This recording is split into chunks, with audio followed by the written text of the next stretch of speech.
All you, Ray. Good morning, ladies and gentlemen. Welcome to the December Marine Fish Advisory Commission meeting. And I'll have comments after number one, introductions and announcements, review and approval of the December 2nd business meeting agenda.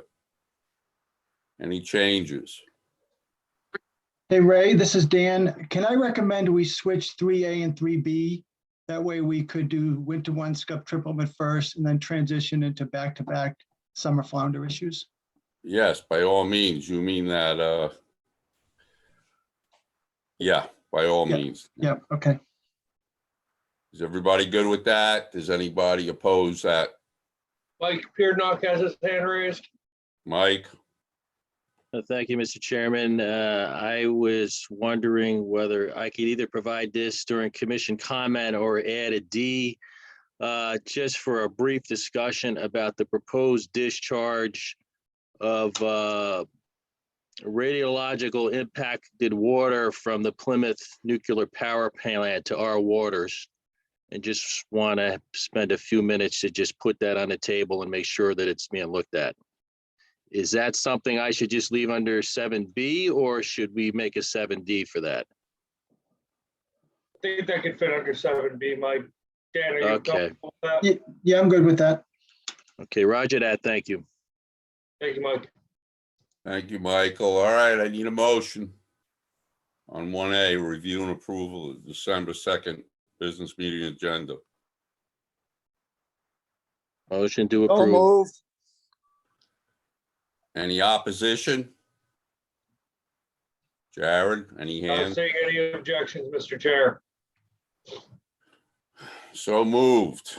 All right, we'll move on to B, review and approval of the November 10th, 2021 draft business meeting minutes. Any changes? I'm not seeing any hands raised to amend the business meeting minutes. I had my rate. I went to the raise hand function. Khalil? Yes, thank you, Mr. Chairman. I went to the raise hand function, but it didn't work. I have one one minor correction on page 3, which I think should be a correction. If you go down to page 3, Jared, down to where it says last sentence, it says Bill Amaru opened the in-season adjustment. That sentence doesn't make sense. I think it should read Bill Amaru opined that the in-season adjustment. Okay. That, in context, Khalil, that makes sense to me. We can make that edit. Thank you. That's all I had. Ladies and gentlemen, I need a motion if there's no other changes. Tim Brady, motion to approve. Thank you, Tim. Need a second? Shelley Edmondson, second. So moved. Moving on to comments. I'd like to thank the entire commission for their attendance once again. It's like night and day from years ago. I appreciate your participation. DMF appreciates your participation. Ron Menhaden has done a great job, in new selections, new appointees. And I know I am, and other longtime commission members are happy about it. And I'm sure DMF is, that we always have a quorum. We've never had to go searching for people to make a quorum. And I'd like to wish you all a happy holiday season. And now I'm going to pass it along to Commissioner Ron Menhaden. Commissioner? I don't think he's in attendance, right? I do not say the commissioner in attendance for that. Okay, let's move it along to law enforcement. Hi, good morning. Thank you, Mr. Chairman. I don't think we have much to report from the last time. We have begun locating, marking, and removing some gear from the bay, taking advantage of that of the recreational lobster season. That's proving pretty useful. We did have what I thought was a pretty productive law enforcement subcommittee meeting, although I see that coming up on the agenda, but maybe still maybe to mention one of the discussions points we did have with that was the discrepancy with oversized lobsters federally and within the state. So the state doesn't have a federal, or it doesn't have an oversized limit, but the feds do. We've had 2 cases in the last month where gill netters are bringing in oversized lobsters, and it just seems to be the mechanism to once they hit the dealer floor, they're legal, and there doesn't seem to be much reason to not have a max size for outer Cape, as you know, these are 10 or 12 pound lobsters that really don't fit in traps. But I don't know if that's coming up in would be a discussion point in our committee review. And then lastly, from the previous meeting, I said there was a question about how many officers we have. I did a quick count and a breakdown. Currently, it looks like we have 9 in command staff positions in management. We have 14 officers or whatnot in bureaus, being like boating safety, assigned to the Attorney General's office and whatnot, and 75 uniformed officers in the field, 36 of which those are assigned to the coast. Hopefully that answers the previous questions. And if I have nothing further, if there's any questions. I have a question, Lieutenant Bass. So we're still recruiting for newer recruits. I mean, we're still trying to add to the enforcement, boots on the ground. We being We being the state hiring. no, I think there's in queue 1 officer. I mean, we do have an active list. So being civil service, you get a list, and there's a number of people on that. But as far as current imminent future hires, I think I'm only aware of just this 1 position that they're trying to fill. Thank you. Any other questions for Lieutenant Bass? I have Suki Sawyer first, and then Khalil Bogdan. Suki, you're recognized. Yeah, Good thanks, morning. Greg. Good morning, everybody. I just got a question, Lieutenant Bass. Has there been some good cases being prosecuted up on the North Shore here lately? Oh, that's a good question. Yes, and I think it happened the day before the last meeting. Yeah, there was, I believe, a fairly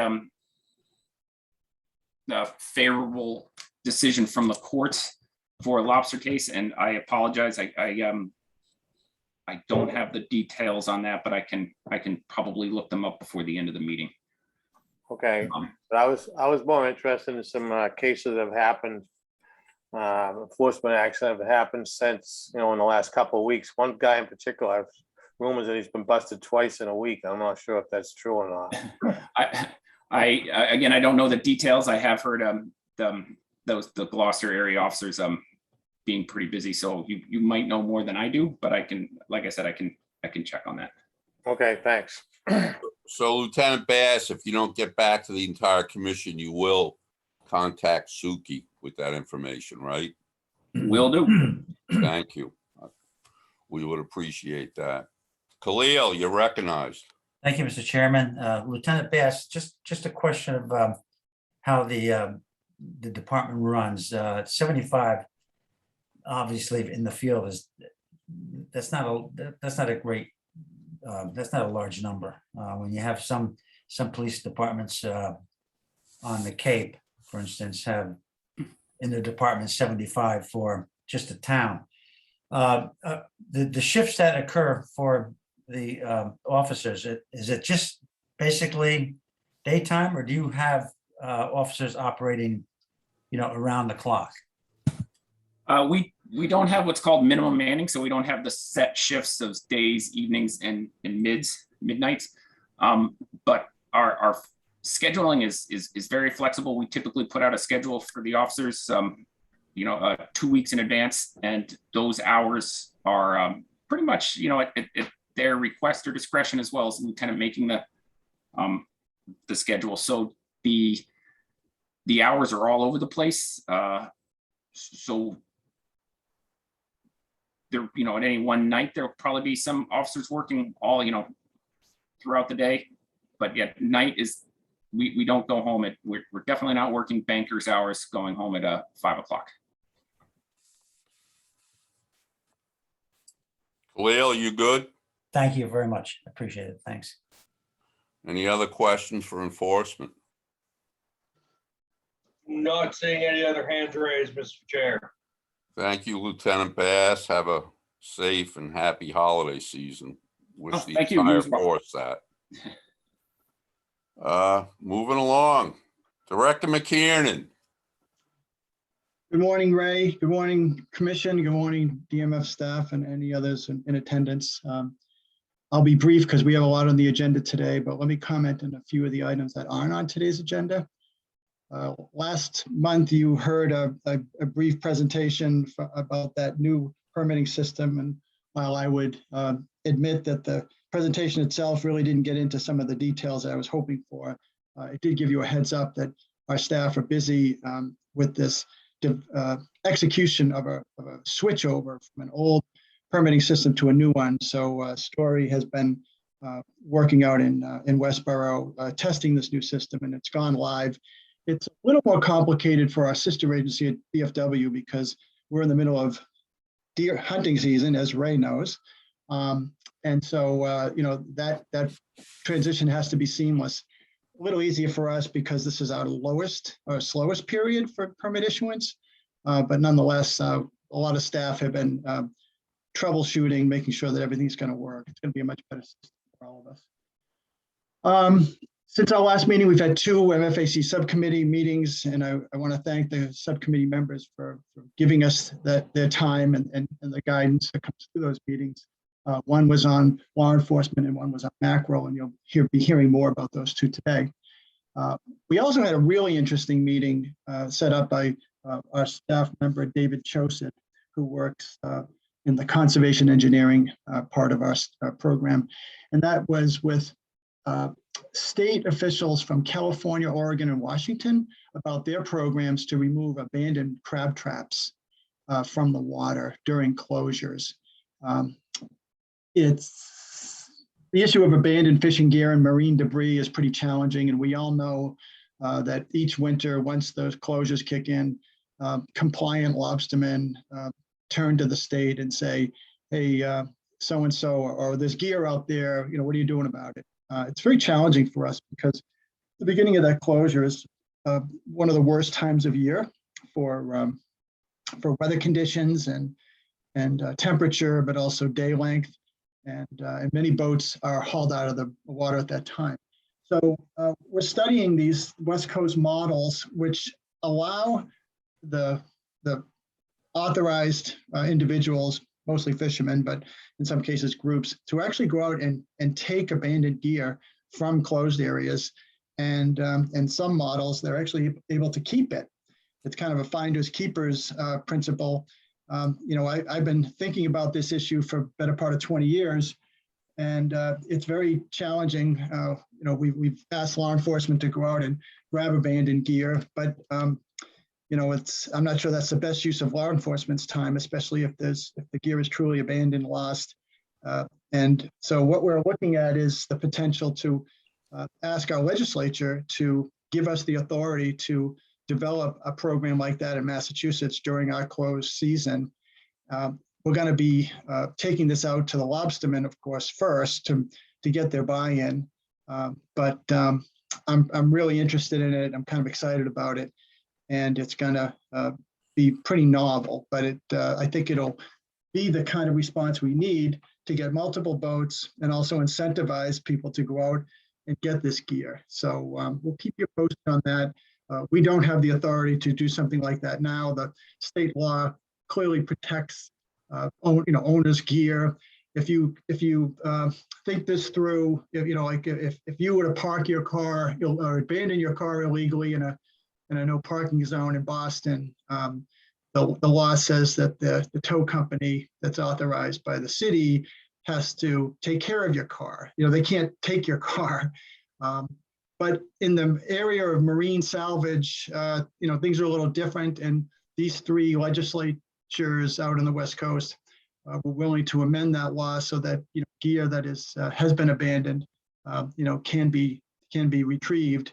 And the biggest hassle for law enforcement at DMF is when we do get involved with those programs, we have to store it, we have to protect it, we have to dispose of it, we have to notify the owners, and it's a huge amount of work. And I think there's even gear from last year or the year before that is still sitting in storage and building up, and it's a big problem. So we really like the idea of this West Coast program, so we'll keep you posted on that. Earlier, Ray mentioned about some good news, and on Tuesday night, we got a decision in that Strahan case. You may recall that back in April of 2020, Judge Telwani of the Boston Federal Court, District Court, found Massachusetts was violating the Endangered Species Act because there were documented entanglements of endangered right whales and endangered leatherback turtles, fixed fishing gear. And the judge ordered us to apply for an incidental take permit. The trial was held over the summer in response to the plaintiff seeking an injunction to have the court ban the use of vertical buoy lines. And over a year, we've prepared with the legal team from the department, from EEA and the Attorney General's office. We had an 11-day trial, and the 4-person team from the AG's office were really outstanding. So here's the good news. The judge issued 2 rulings. The first one was a shorter one, 20 pages. She dismissed the case, citing plaintiff Strahan failed to meet the standing burden on either whales or turtles. And I'm not going to interpret what that means. I'm welcoming you to read it yourself. But the second decision, which was interesting, she anticipates an appeal by Strahan, which would send the case back to her if the higher court determined that she made a mistake in terms of saying he had no standing. So she issued another decision that basically says, if the decision is given back to me because my standing decision is deemed inappropriate, this will be my decision. Her decision outlined in that 60-page document is that the state should continue in good faith applying for and obtaining an incidental take permit from the National Marine Fisheries Service. And if the federal government, NIMS, denies DMF, then she will enjoin the Massachusetts from allowing vertical buoy lines. So there you have it. It means us getting that incidental take permit is going to mean, is going to be critical for the continuation of fishing with buoys and vertical lines in the water column. The legal team is really pleased with the decision. You know, there was a lot of onlookers at this case, including contacts in outside who were listening in because this is a unique trial with COVID. A lot of people were able to participate remotely and listen in, and the Attorney General's office really did a fabulous job. So I'll take any questions from commission members, Ray, but that's my report for today.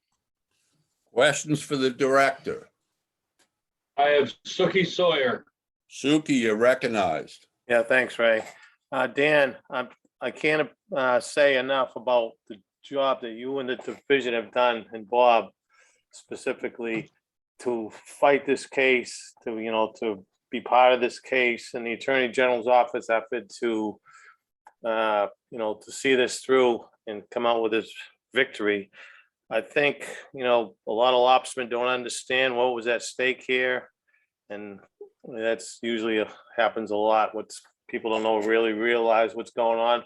But you guys made a Herculean effort to get this case through. At the same time, you're trying to get this incidental take permit, which is, a 2-pronged thing you guys have been working on. And I know it's taken up a lot of the division's time. So on behalf of myself and the lobstermen and the Mass Lobstermen's Association, we can't thank you enough for what's happened.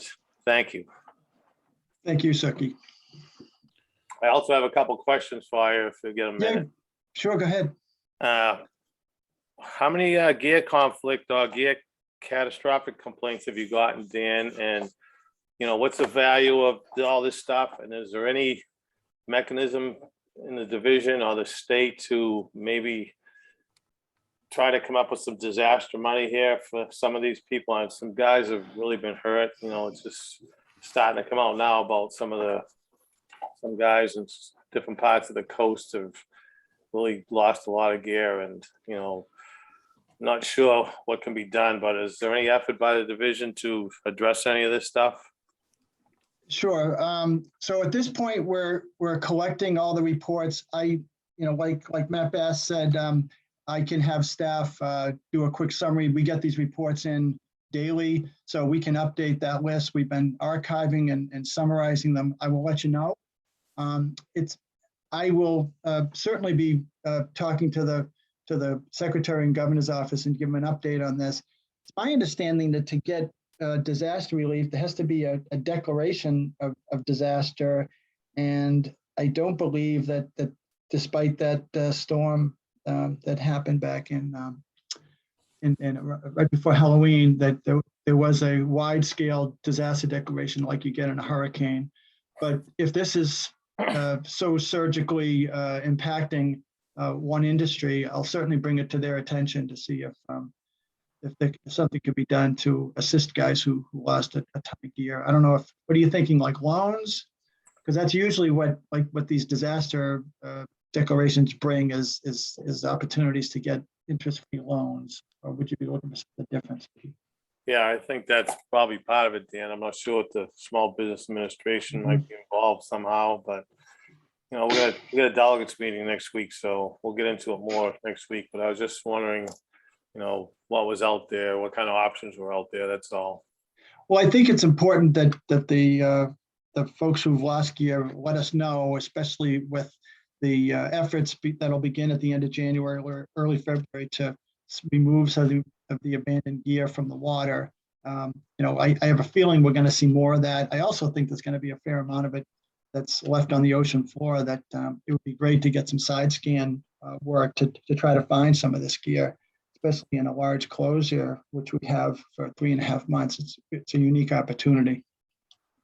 Yeah, I would imagine there's some pretty good snouts places where people can't, couple guys yanking on them haven't been able to get them up. So I'm not sure what's going to happen with those buoys. But like I say, it's something that's going to have to be dealt with between now and February. Yeah. Suki, you do bring to mind another issue that I was remiss in not reporting, and that is a development in the ropeless fishing area.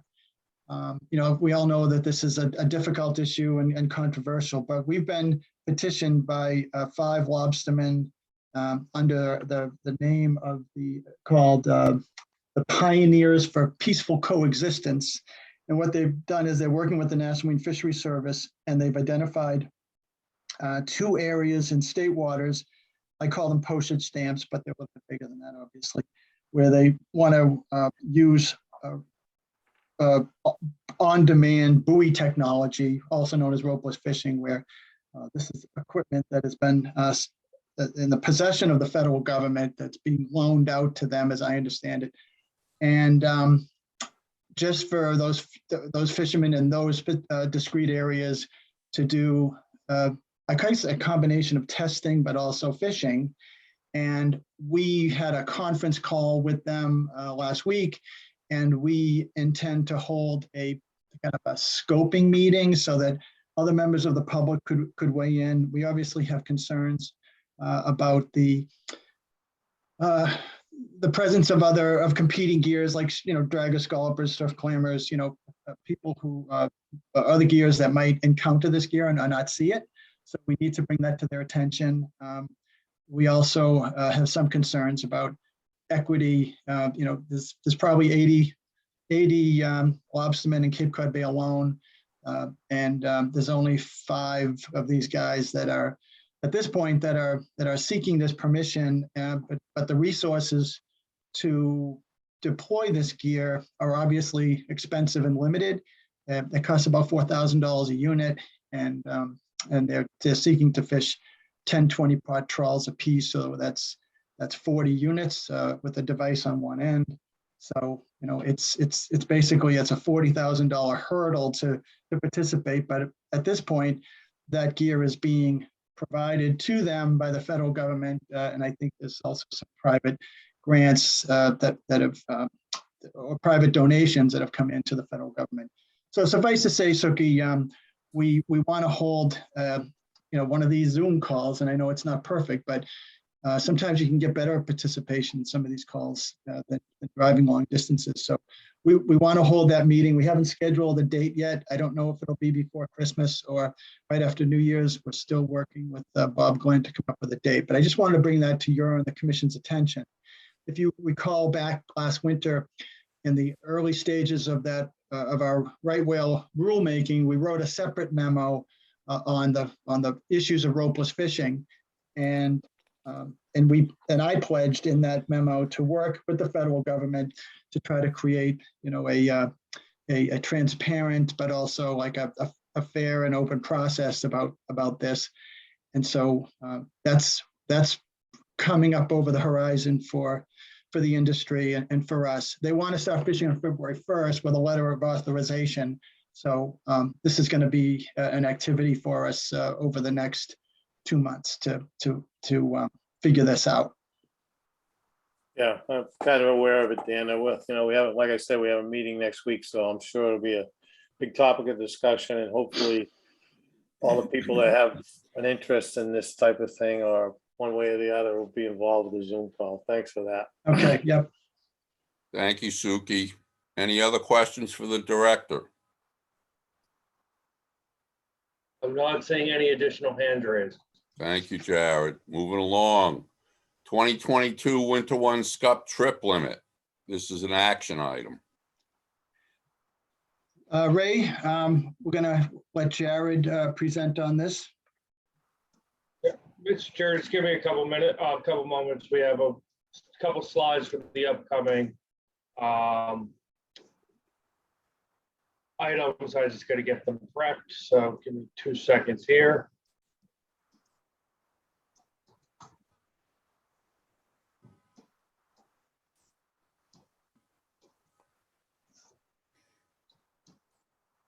Okay, so over the next few agenda items, we're going to be tackling 2 action items: the 2022 Winter One Scup trip limits and a proposal to increase the 2022 Summer Flounder Period 1 Summer Flounder trip limit by declaration.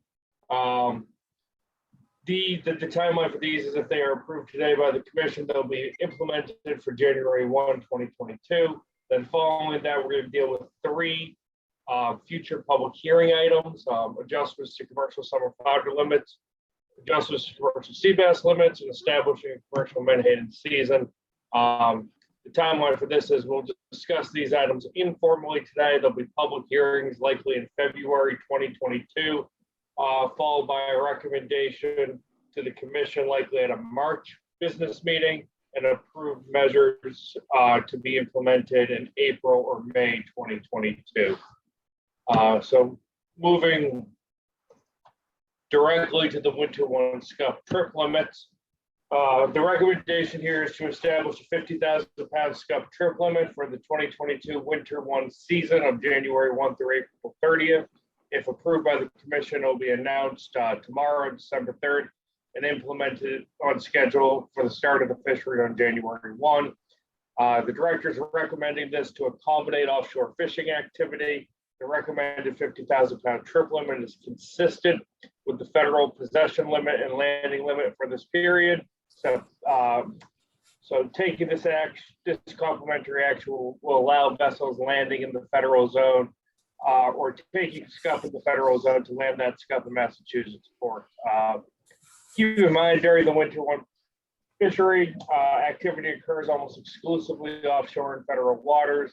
Scup availability in state waters during this period is low, and even if scup were to migrate into state waters early this spring, the fishery would not operate at this capacity inshore, given existing regulations, including net mesh restrictions, vessel size restrictions, mobile gear closures, and nighttime bans that exclude bear trawling activity.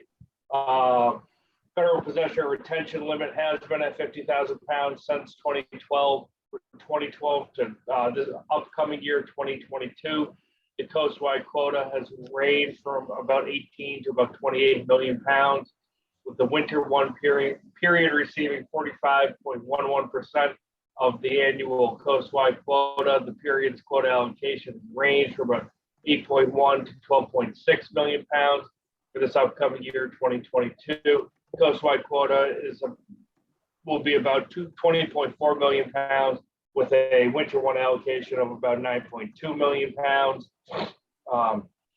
Since 2012, the Winter One allocation, like most of the commercial scup, like the coastwide commercial scup quota more generally. It's been underutilized. When the winter one quota allocation is underutilized, its underage is rolled over to the winter two period, which is October 1 through December 31.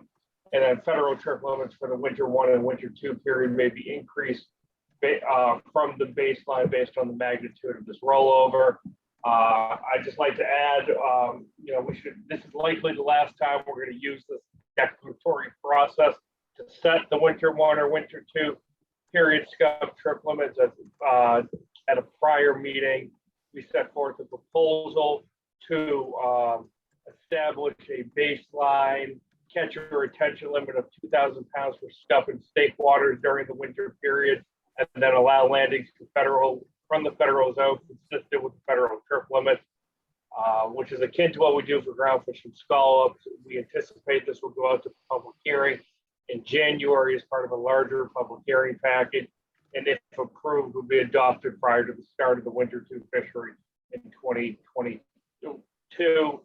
That would greatly simplify this and keep the commission from having to grapple with what is effectively just a complementary measure to ensure state landing limits are the same as federal possession limits during these winter periods.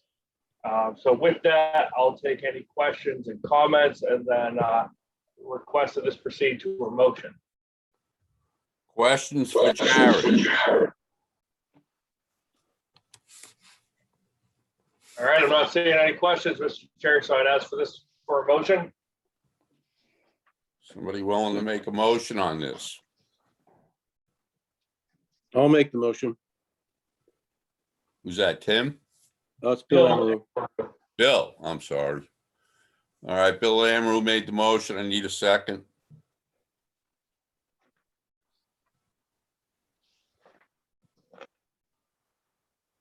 Tim Brady, I'll second the motion. Thank you, Tim. Is there Mr. any Chair, we'll have opposi- this by roll call vote. Yeah, okay, so now we have this motion. Does anybody want to have discussion on the motion? I'll No say a hands? couple words. Ray, Bill Amaru again. Bill, by all Yeah, means. I think that this is the right thing to be doing for this stock and for this period of the year. I don't want anybody to get the impression that every trip's gonna come in with 50,000 pounds. It won't. But the occasional trip that does come up with those kinds of numbers, it's gonna be a benefit to the crew and captains, and the resources there, we can finally utilize it.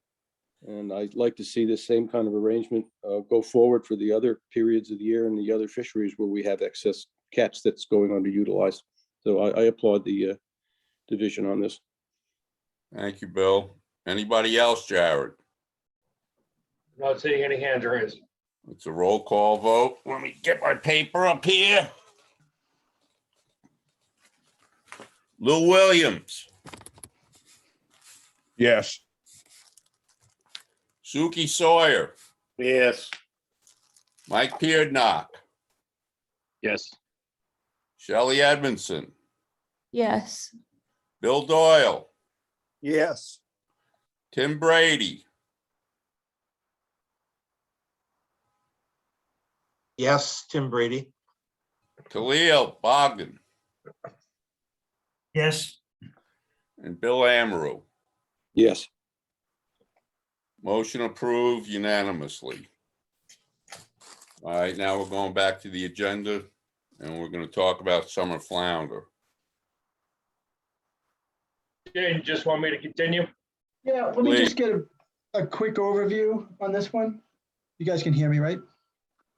All right, Dr. Pierce, quick overview.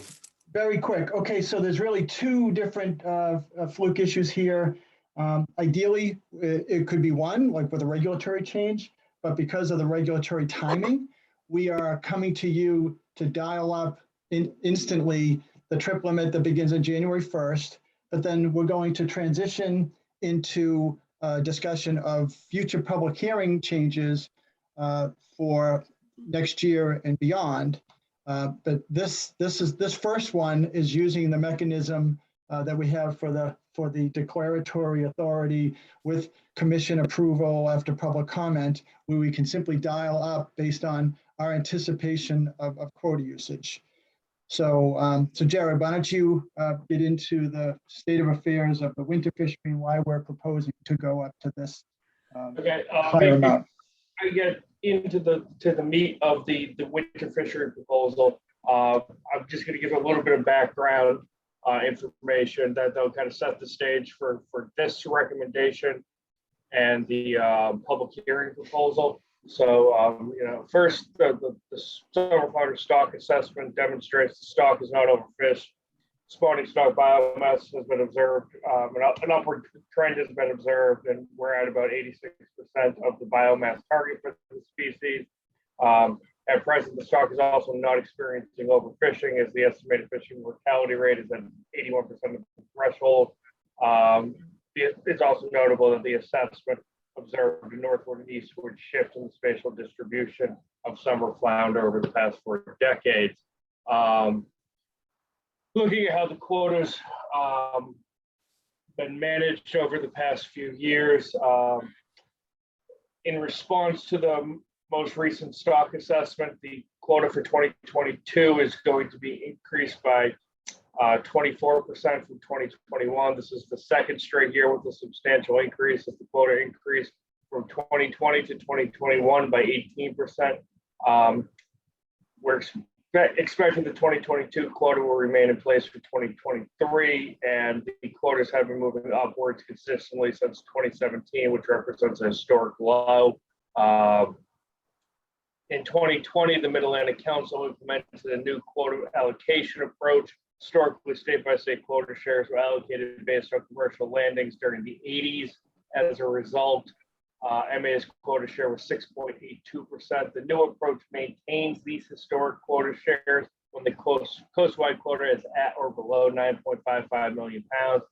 When the coastwide quota is above 9.55 million pounds, the additional poundage above that number is allocated to most states in equal shares of 12.375%.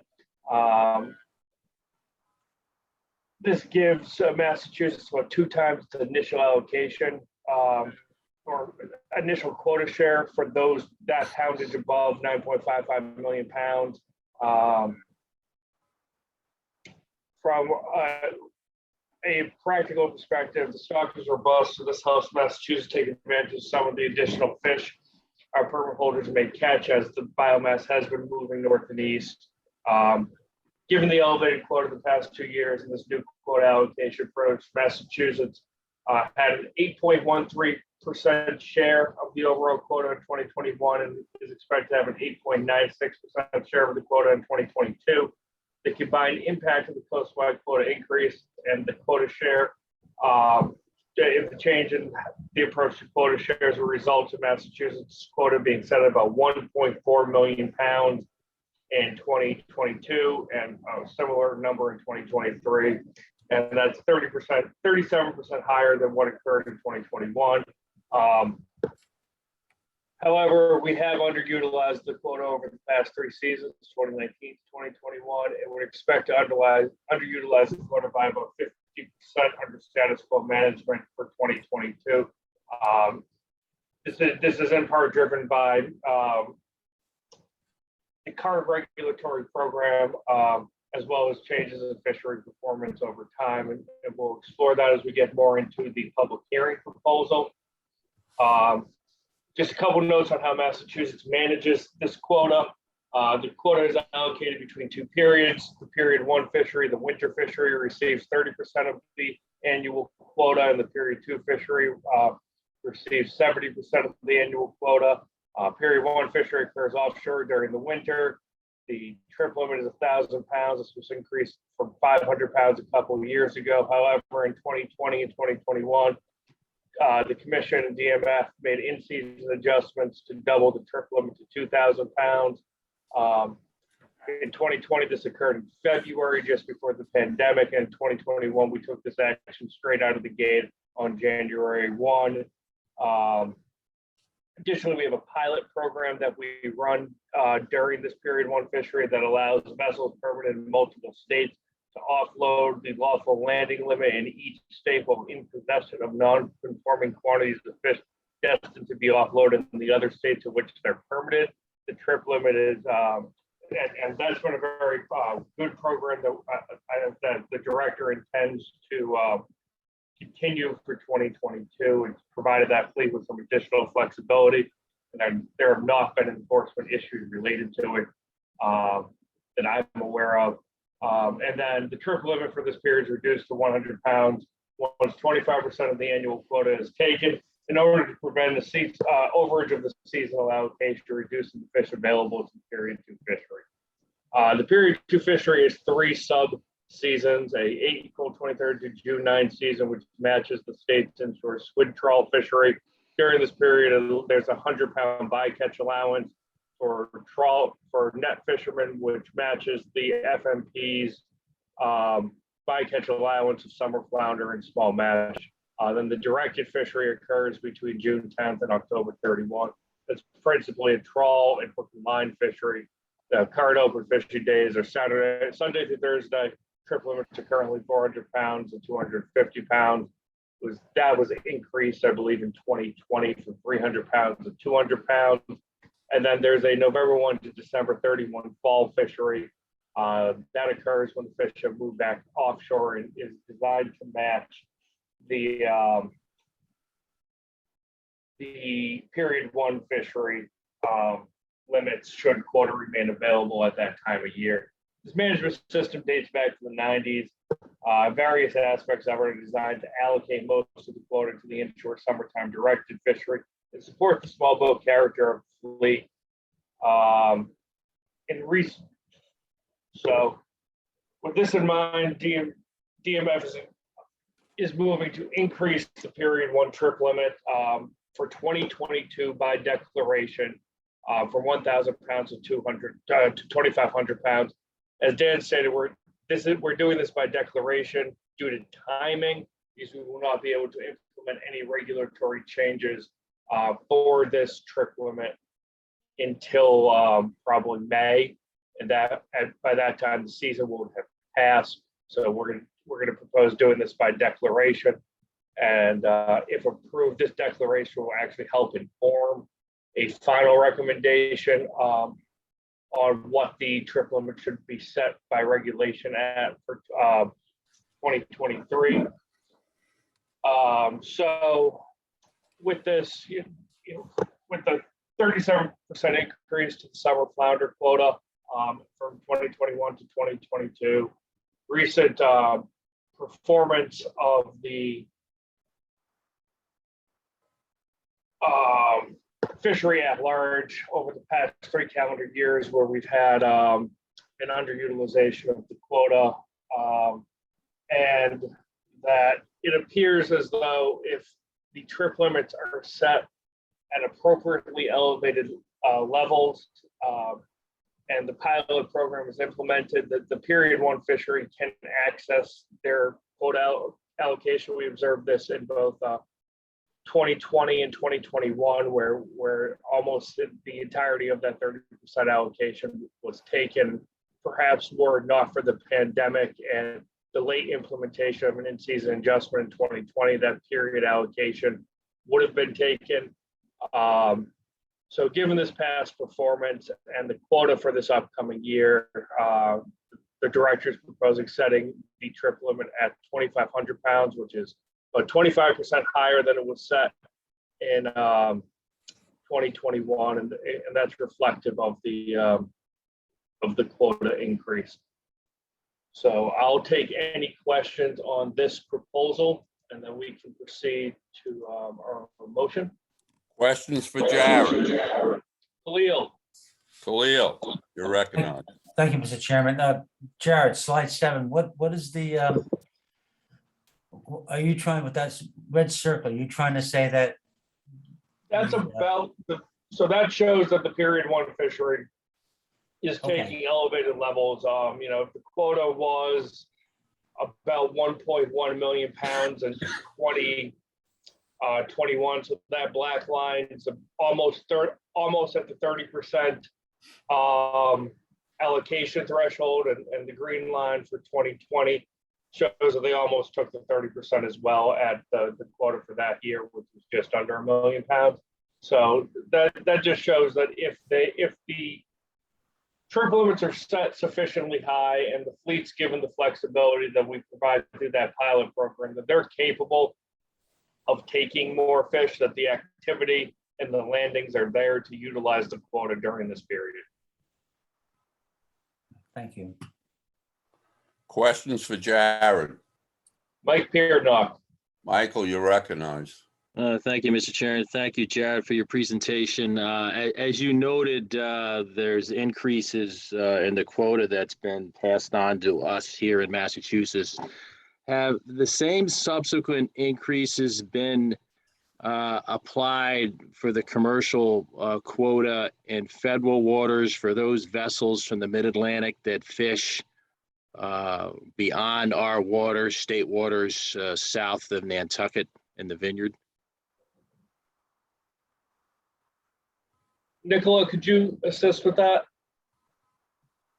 I can try if I understand the question. I mean, the coastwide quota for the commercial fishery has increased. And so most of the states are seeing an increase as well. And those state quotas apply to land, to harvest that is occurring in both federal and state waters. So if I haven't answered your question, Mike, please try me again. And Nicola, this is So, Dan. One thing to yeah. add is there are no federal trip limits. Everything is state-based, so, Right. yeah. Well, I think as we know, the mid-Atlantic vessels come up and fish in federal waters and take the summer flounder back to their ports, and it's reflected in their catch. My question is, have their commercial limit well, I think you answered it. There is no limit. So they don't have a total quota increase that corresponds to the quota increase for Massachusetts?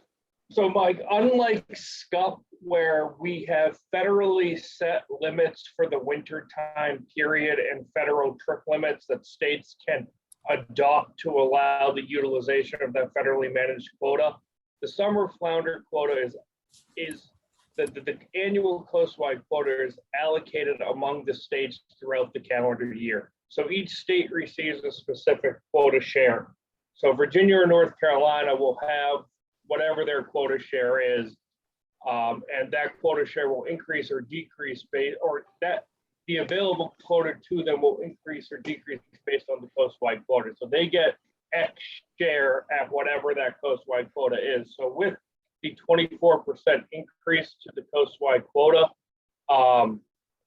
in this upcoming year, they'll see an increase to their quota, both based on that increased quota, increased coastwide quota and the coastwide quota allocation system. So they will see a increase in their quotas, all other states.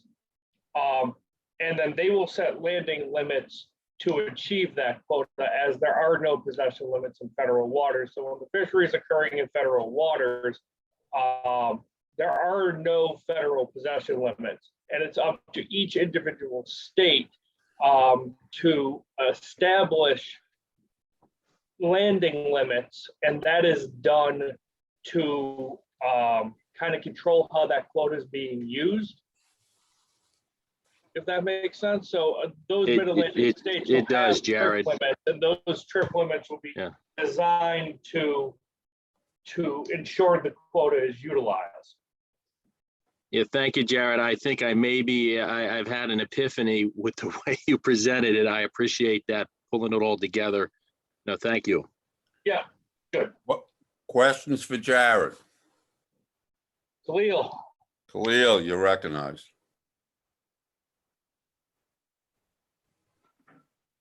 Khalil, you muted. I'm very sorry. Thank you, Mr. Happens to me Chairman. all the time. Okay, any case. And I'm looking at the chart. I'm looking at the rationale. I just don't understand, and it may be my nativity.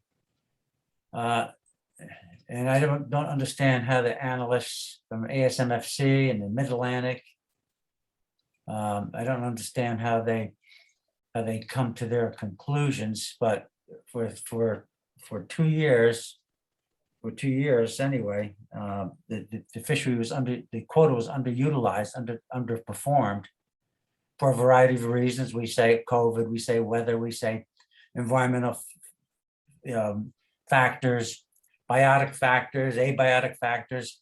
We increased the quota, and now we're hearing that the stock is up. But yet the fleet is not performing. And Well, I think Leo, I disagree with that last part. I think the period one fishery is performing. And I think that their performance is entirely driven by what we set these landing limits at. I think your point is well taken with regards to period two fishery. And we'll get into that in the upcoming public hearing proposals. There are performance issues in the period two fishery. And some of that is management driven, and some of that is socioeconomic and environmental. And our public hearing proposal coming up seeks to resolve some of the management issues with consideration to the socioeconomic and environmental issues. But this recommendation for period one, my view here is in the past 2 years, this fishery has shown that if you give them the trip limits, they will take the fish, land the fish, and utilize their available quota. okay, I can understand that. I can understand that logic, but for the last 3 years, they haven't been able to meet the quota period. So you're telling The me. fishery as a but- whole has not been able to do that. And Yes, that's but so you're telling me that if we were to increase it to 2,500 pounds, that this is going to allow them to, on paper. I would say it would allow them to that this recommendation is designed to allow them to access that 30% of the state's quota in which they are allocated. The underutilization of the overall quota is generally driven by a sharp decline in participation in landings coming out of the period two fishery, the summertime fishery, and that we intend to discuss next. Okay, I'm sorry to belabor this. So Yeah. we have a period one fishery that goes from January 1st to April. And so by allowing them to take the 2,500 pounds, does that mean that period one fishery is going to close down faster? In other words, they're going to come close to their quota for period one.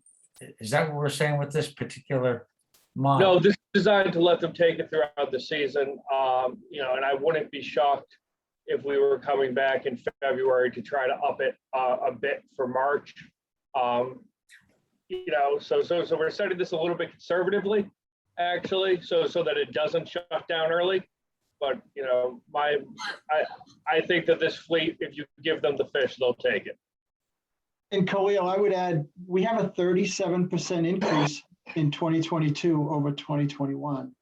So in addition to us having a 30% underage this year, next year the quota is going up another 37%. So we are likely going to fall short if we don't change the rules as written. And so that's why we want to increase the trip limit right away on January 1st. And we'll keep an eye on it. But the 30% of the quota, which we set aside for the winter fishery, is a much larger number because the quota itself is going up by 37% for the entire state. And it's also worth noting that, as I may have mentioned earlier, this quota allocation scheme dates back to the 1990s. And that was a time where it was designed to provide most of the annual quota to the inshore fleet. And, as we'll get into next, there are issues affecting the inshore fleet, and that quota allocation scheme may be inappropriate given the current state of affairs and the magnitude of the current quota. That's more of an issue to deal with in the next proposal, but this is really just designed to enhance the likelihood that the period one fishery in this upcoming calendar year is going to be able to access that 30% allocation. And that's based on our view of how they have performed in the past 2 years and takes into account the 37% increase to the quota for this upcoming year. Are you good, Khalil? I am, thank you. Questions for Jared on this? Bill Amaru. William, you're recognized. Thank you, Mr. Chairman.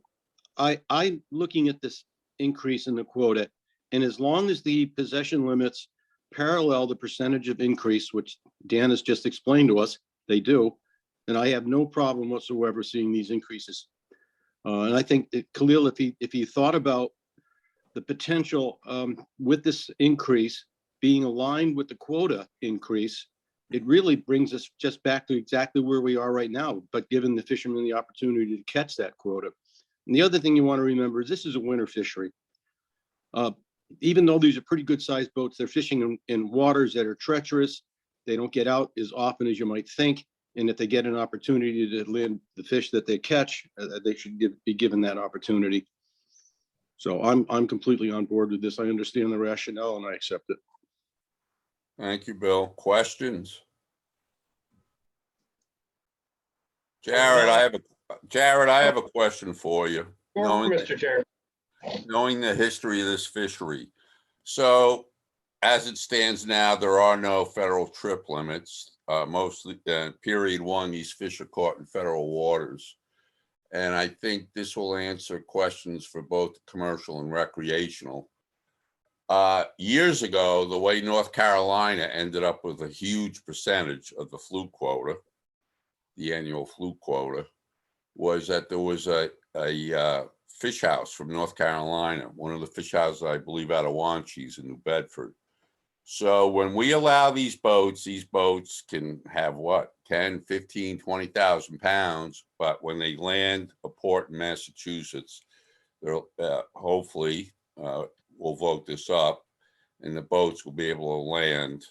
They're 2,500 pounds and then move on to the next state, whether it's Rhode Island, Connecticut, New York, and whatever their state. Yeah, the pilot program that we currently have is just for those 4 states. Okay, so my question is, are there still fish houses from North Carolina buying fish in Massachusetts ports so that once again, North Carolina maintains its high percentage of allocation? Ray, let me address that.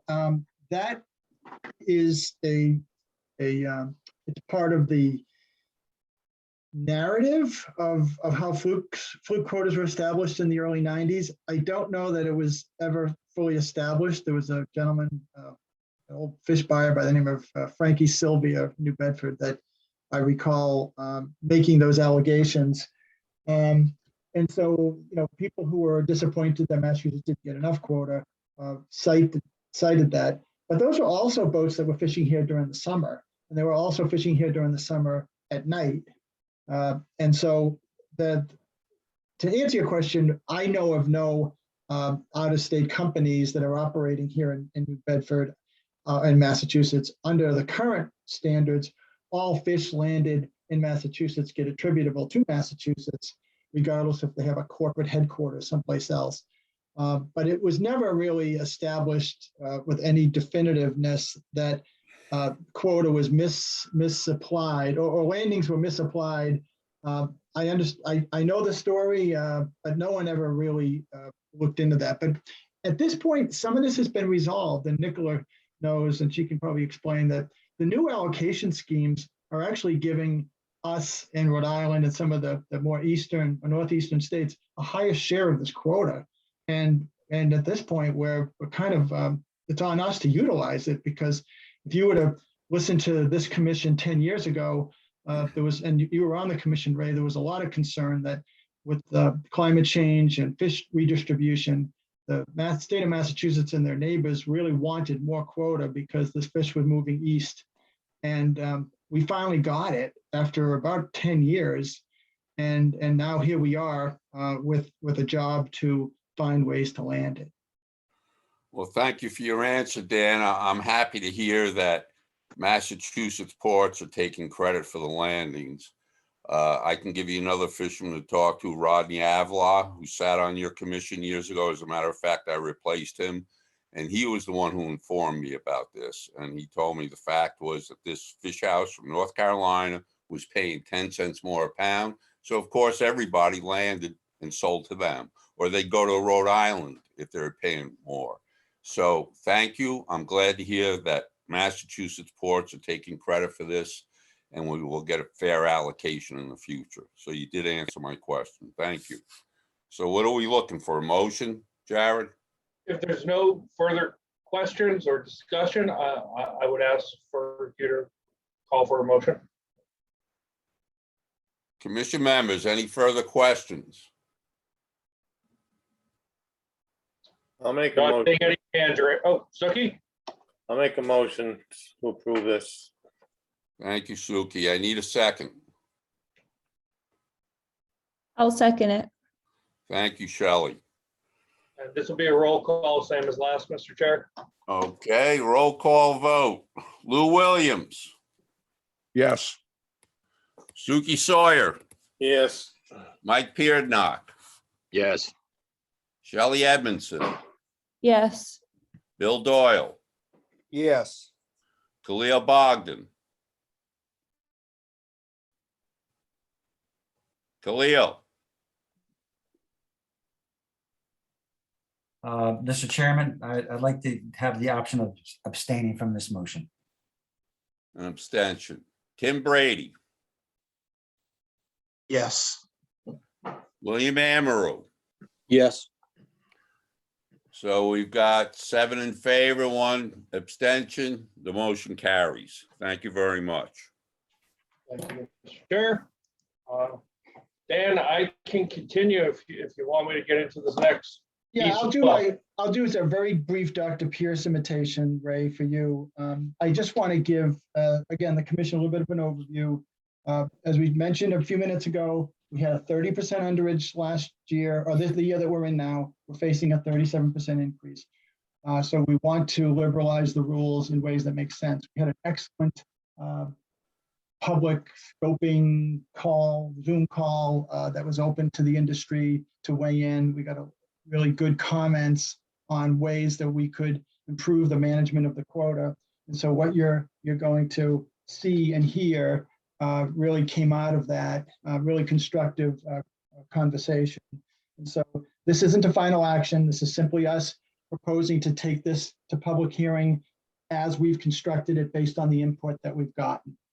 So thank you for indulging me. Jared, I will turn it over to you. All right, so this gives you just a thumbnail sketch of what the memorandum the extensive memorandum we provided you with last week proposes to take out to public hearing. In summary, we're looking at adjusting the quota allocation to provide the period 1 wintertime fishery with up to 50% of the allocation. That's something that we could reconsider should the annual quota decrease below 1 million pounds.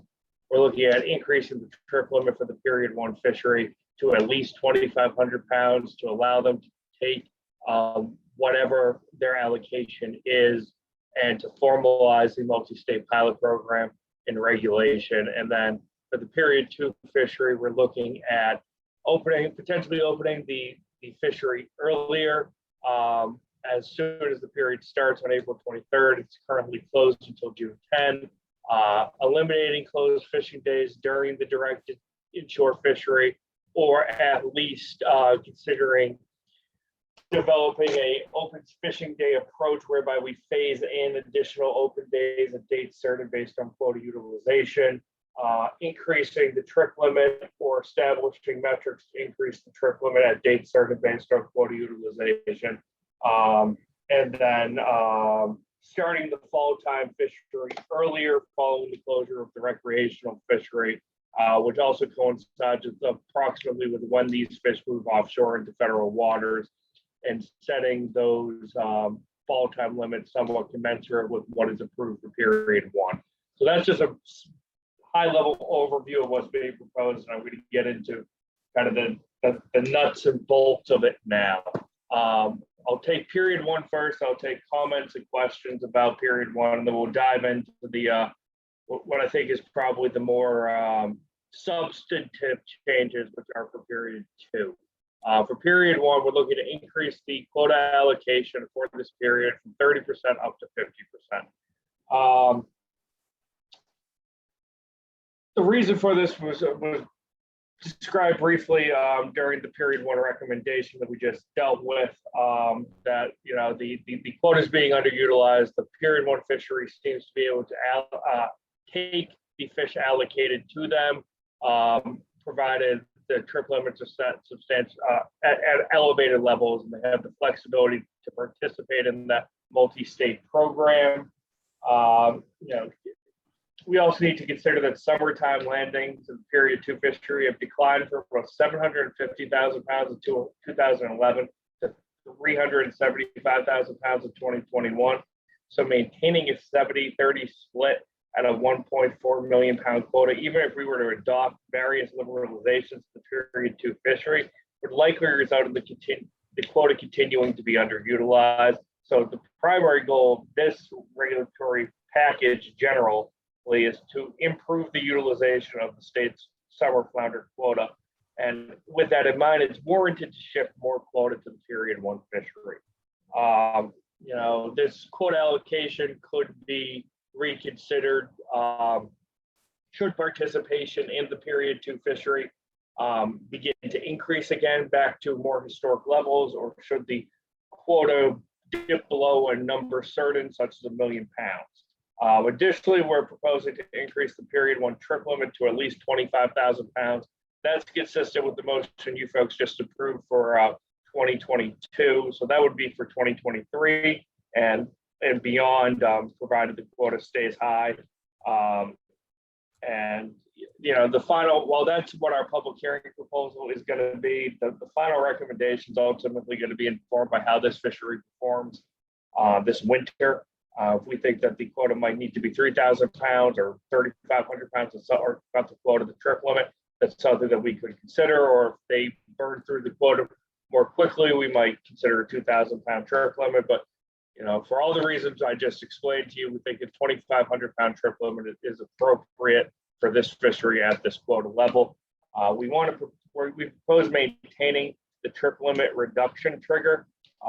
So at present, the current allocation is 30% of the annual quota, and at 25% of the annual, when 25% of the annual quota is landed, the trip limit is reduced to 100 pounds.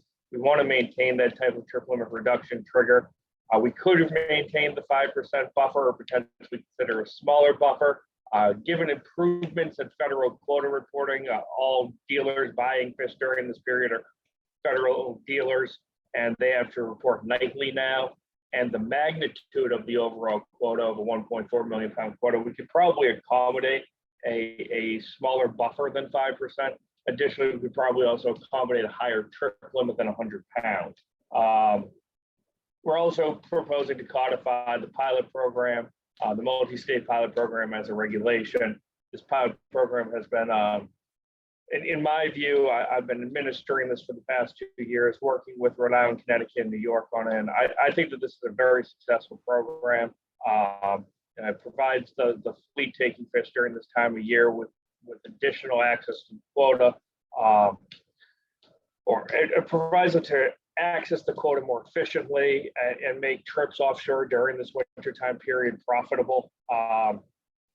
And in my interactions with enforcement, there seems to be support from MEP on this, as there have been very few enforcement issues and compliance seems to be strong. So adopting this pilot program as a regulation, why do it? Well, it allows us to maintain this opportunity for reducing the administrative burden of having to solicit LOA applications from fishermen and then turn around and have LOAs. The thinking here would be, if you're permitted in multiple states, then you just have to do the labeling requirements of the fish destined for other states. You're required only to offload that fish under Massachusetts limits in Massachusetts, and then move on to Rhode Island, New York, Connecticut, and offload whatever fish is destined for there.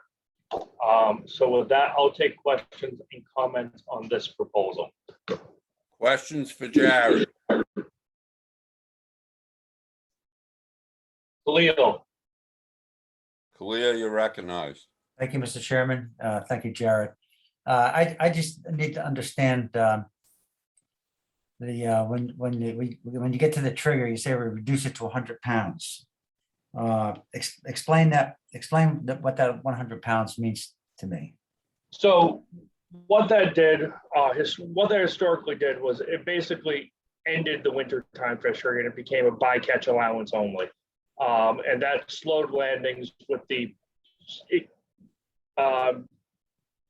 explicit purpose of ensuring that that quota allocation, that 30% was not exceeded, so that the 70% remained for the period 2 fishery. So, you know, if your quota was 100,000 pounds or 1 million pounds, and the winter 1 fishery or period 1 fishery rather took 250,000 pounds, the trip limit would be reduced from whatever level it was set at to 100 pounds. Landings would continue to trickle in potentially as a bycatch, but they would not continue at an elevated rate whereby more than 30% of the quota would be exceeded. You know, I think we'd want to maintain that because it does ensure that the period 1 fishery does not blow by its allocation and take fish out of the period 2 fishery. I'm just not certain that we need to maintain a 5% buffer or a 100-pound limit as the trigger tools.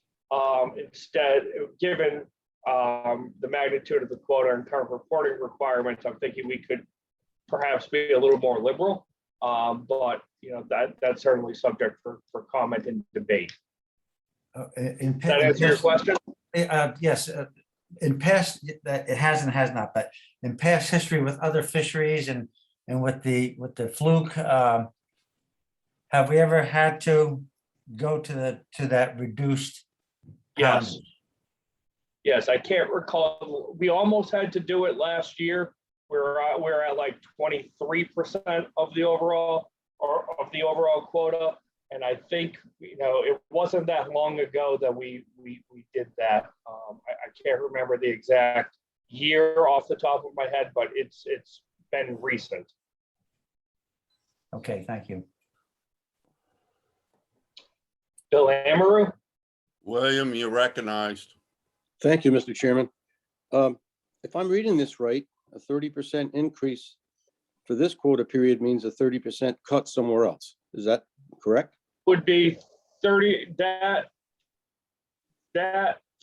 the corollary proposal would be to reduce the period 2 quota allocation from 70% to 50%.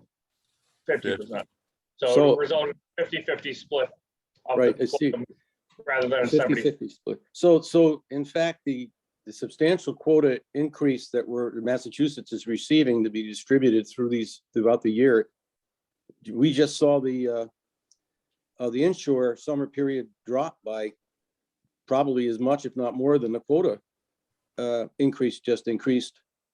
And yet we're talking about a more liberal summer fishery down the road in the next proposal, I assume. Sure, and Bill, at a 50% quota allocation, that would be in a 1.4 million pound quota. The summer fishery would be allocated 700,000 pounds of quota. Right. Yeah. They haven't harvested 700,000 pounds of quota in a decade, and in the most recent year, they took about half that. So, yeah, if these proposed changes increase, if the changes I'm about to discuss regarding the period 2 fishery increase landings by almost 100%, then yes, they would be able to achieve their quota allocation, and we would be able to take this quota, which is what this proposal is trying to do. Yeah, I get that. I think on the surface of it, though, just like it struck me when I first saw the numbers, you're going to get a lot of pushback from the very small summer fleet that remains, because I think they're all assuming they're going to make have a substantial fishery again. I understand that if a miracle happens in the grass that's been clogging up the sound for the better part of every summer for the last decade, starts to thin out somehow, and the guys can actually fish like we once did, in terms of the hours in a day that you can keep the net on the bottom and have it be effective. It's going to be, well, I hope we can remain aware of the fact that the summer flounder fleet is going to be giving up what they thought was going to be a substantial increase. It's still going to be an increase, and I hear you that we haven't been able to utilize it in full. I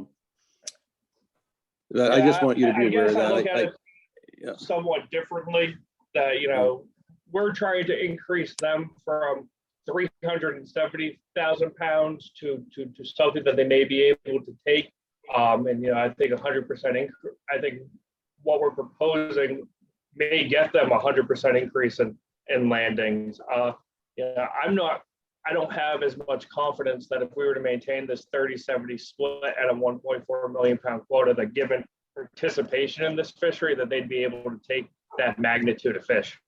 Yeah, I agree as it is now, but I was hoping that we might see an increase in participation because of the greater potential for earnings.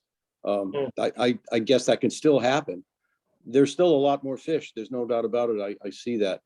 But it's a little bit troubling. It's a big increase. It's a big jump in one step.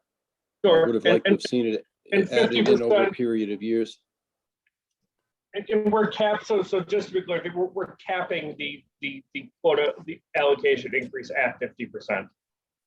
You know, so it's up to 50%. So it's any number between 30 and 50 is where we want to land. Okay.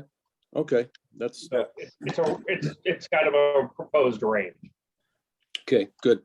Jared, if I can ad lib on that open hearing, Bill, we heard from a lot of small boat otter trawlers that yes, they would like an increase, but they want to keep it a small boat otter trawl fishery. They don't, and we do want more people to come into the fishery, but from the sentiment I heard, the comments I heard, they want to keep it to the 50, 55. They don't want 70-foot otter trawlers back in the sound. I agree. I heard the same comments, but the difference is good. That would be based on, I think their fear was that we were going to increase the daily possession limit. That would increase the number of bigger boats that could come in, not that we were going to lose the overall amount that was going up so substantially. Right.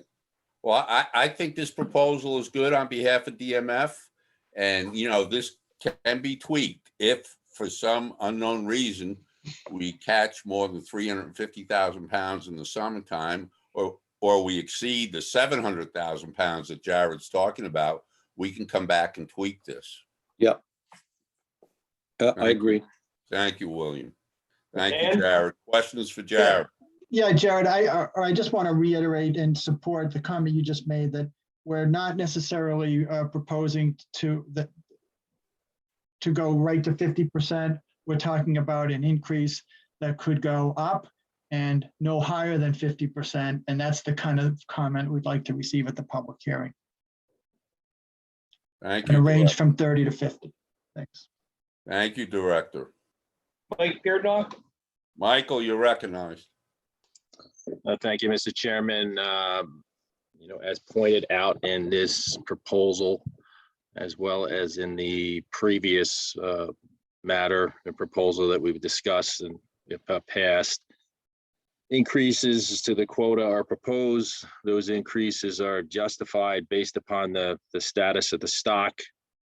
And we're trying to therefore provide the commercial fleet the ability to land those fish that they duly are allowed to have because of the status of the stock, and put it to good use here in Massachusetts. As you know, we had the discussion of how recreational and for hire community, and to some extent the commercial community, has observed the past few years and over time how as the water temperatures increase, these fish move into deeper water, leave Buzzards Bay, Vineyard Sound, to some extent the Nantucket Sound. We all wish we had the opportunity to fish from Chatham to Nantucket Shoals, where there's no lack of keeper size recreational fish. But we've observed such, this has been going on the past few years, which makes it more difficult for all gear types and all uses, whether it's rec, 4-hour, or commercial, to land the fish because they're not there. And the response has been, which this response is to increase the effort and try to catch the quota, which quota's there. And this is an attempt to do that. I think that there's, as we've discussed, and in my opinion, we have environmental factors that are here to play that ties into the way this fishery is managed in federal waters as well as state waters. That is somewhat beyond the scope of this discussion. I reluctantly would accept this. Since the science is not clear, even though we have the opinions of our observations of what we see, of what may be causing this, and if this is to be implemented, I really would be curious to see the year after, what is the outcome?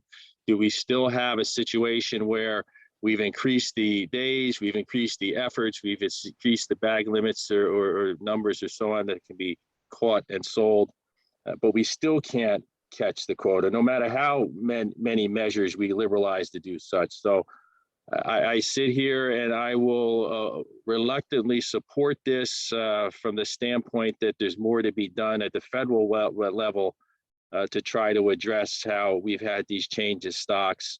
And I would at least provide this as a mechanism to see what the outcome would be as a result of this in the upcoming years. Thank you. Thank you, Mike. Mr. Chair, I'm not seeing any more questions about the period 1 proposal, so I'd like to dive into the period 2.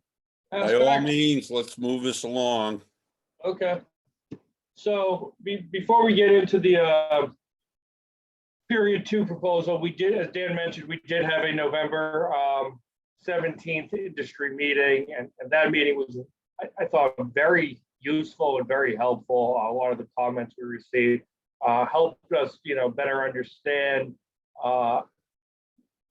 what we've been seeing happen to the period 2 fishery over the past decade and why its performance has dropped. There are a number of socioeconomic and environmental reasons for this that we've discussed over the years. The memo gets into a lot of this and pretty explicit detail. So I'm just going to try to peel out some of the high points or the top level points for discussion today. We've seen a reduction, not only the number of fluke endorsements issued, but the number of active permits over the past 5 years. This is symptomatic of a graying fleet, folks retiring out, folks not fishing any longer, and that's reflected in the fact that the average age of the permit holder is 60. To begin to address this, we did make the rod and reel fluke permits transferable in 2021. It's too soon to analyze what, if any, impact this has had. The permits on trawlers or on federal vessels have been transferable all along, so it was just the rod and reel component that was not transferable, but now is. So that may bring some youth into the rod and reel fishery. We've also just seen declining trends in landings over the years, and this appears to have been driven by a reduction in both the number of active permits and trip count.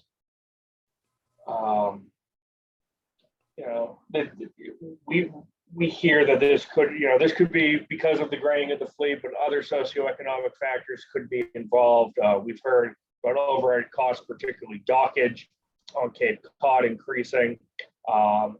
The loss of the inshore groundfish fishing opportunities may have made it more difficult for small boat trawlers to make ends meet. With these factors in consideration, there may be opportunistic shifts into other profitable fisheries, such as lobsters and scallops, if so permitted. And those two fisheries just had historic highs in ex vessel value in 2021. To date, lobsters have been about 7.48 a pound, and sea skull meats have been about 15.25 a pound. As Mike just mentioned, there's been reports back to DMF that the fish are moving further towards the federal zone, and this has been observed with the catch data, as well as there has been increases in landings coming from federal waters. And the shift in spatial relationship between the ports and the fishing grounds may be compounding some of these other challenges.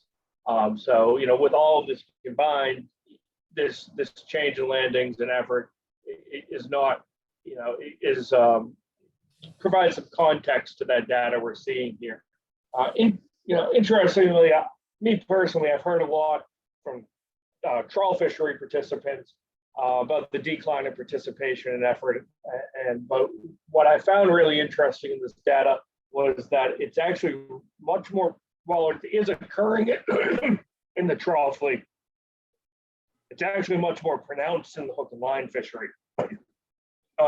This graph shows it well, but I kind of like this one. So SRA 10, the yellow lines are, it represents landings coming from Nantucket Sound. Nantucket Sound is primarily effort and landings in that area is primarily driven by trawl activity. SRA 13 and SRA 14 are buzzards. 13 is Vineyard Sound, 14 is Buzzards Bay.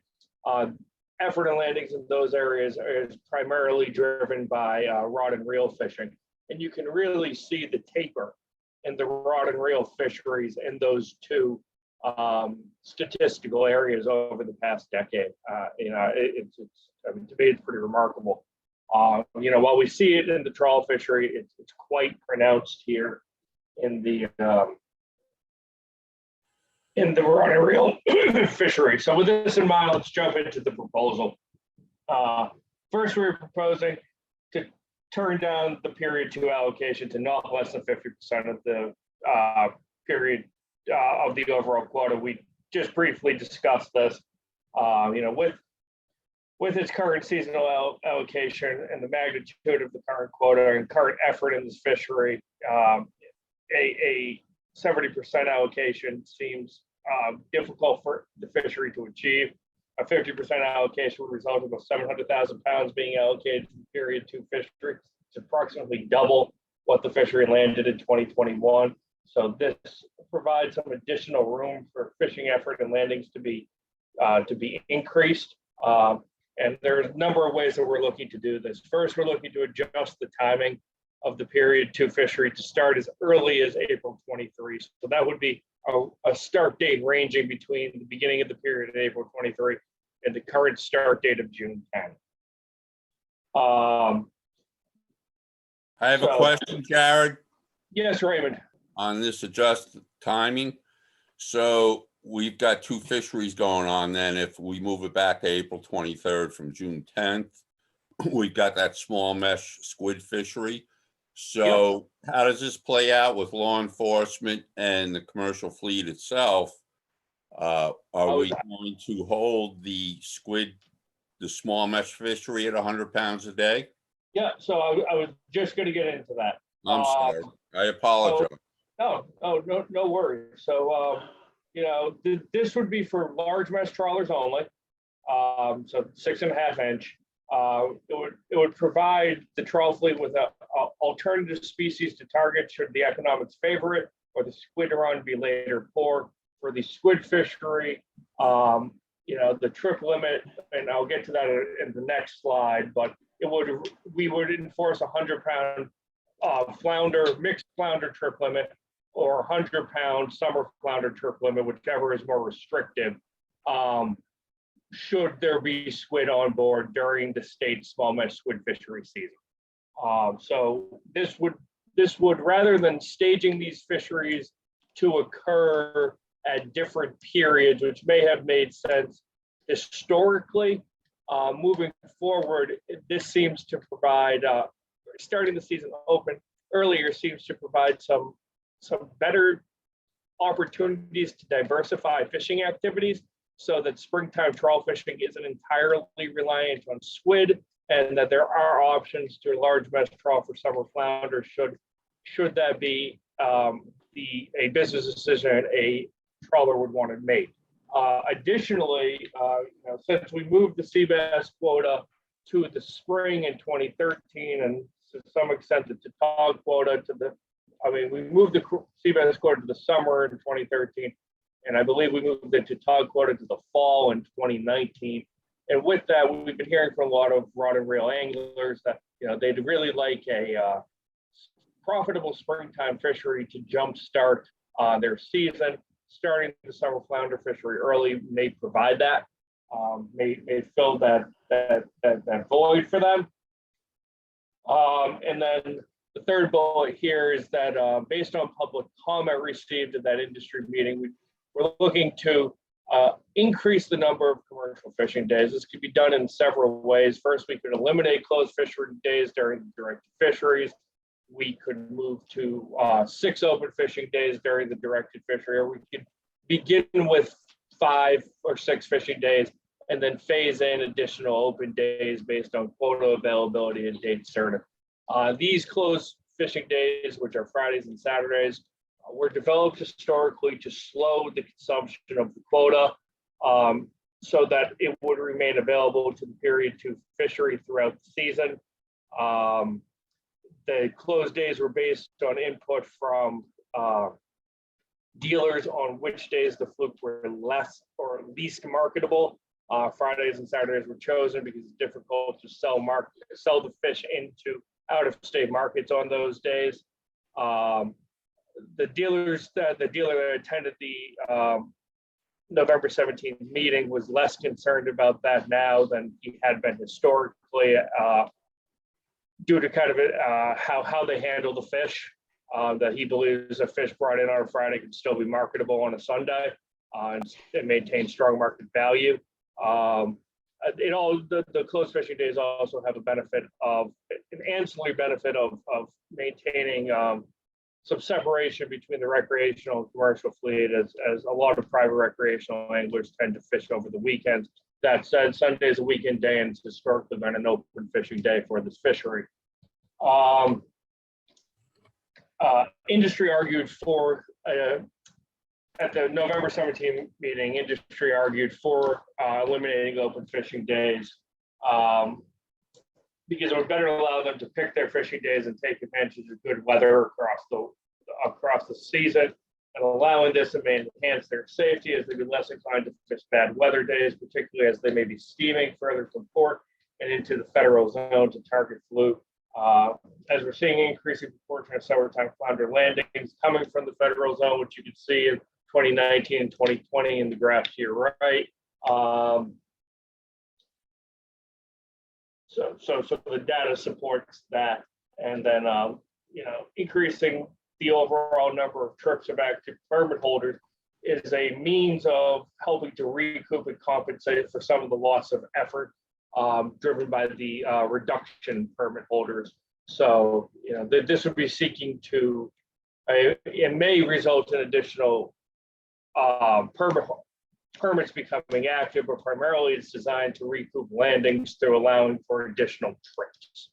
And giving the industry the flexibility to pick and choose which days they may fish and take advantage of good weather, not have to fish in any poor weather that may occur, particularly as they're heading further out to target these fish, given changes in geographic distribution and the small boat nature of the fleet, with trawlers in the 30 to 50 foot range and open center console boats targeting it with rod and reel gear. So the next set of proposals targeting the directed fishery focus more on trip limits.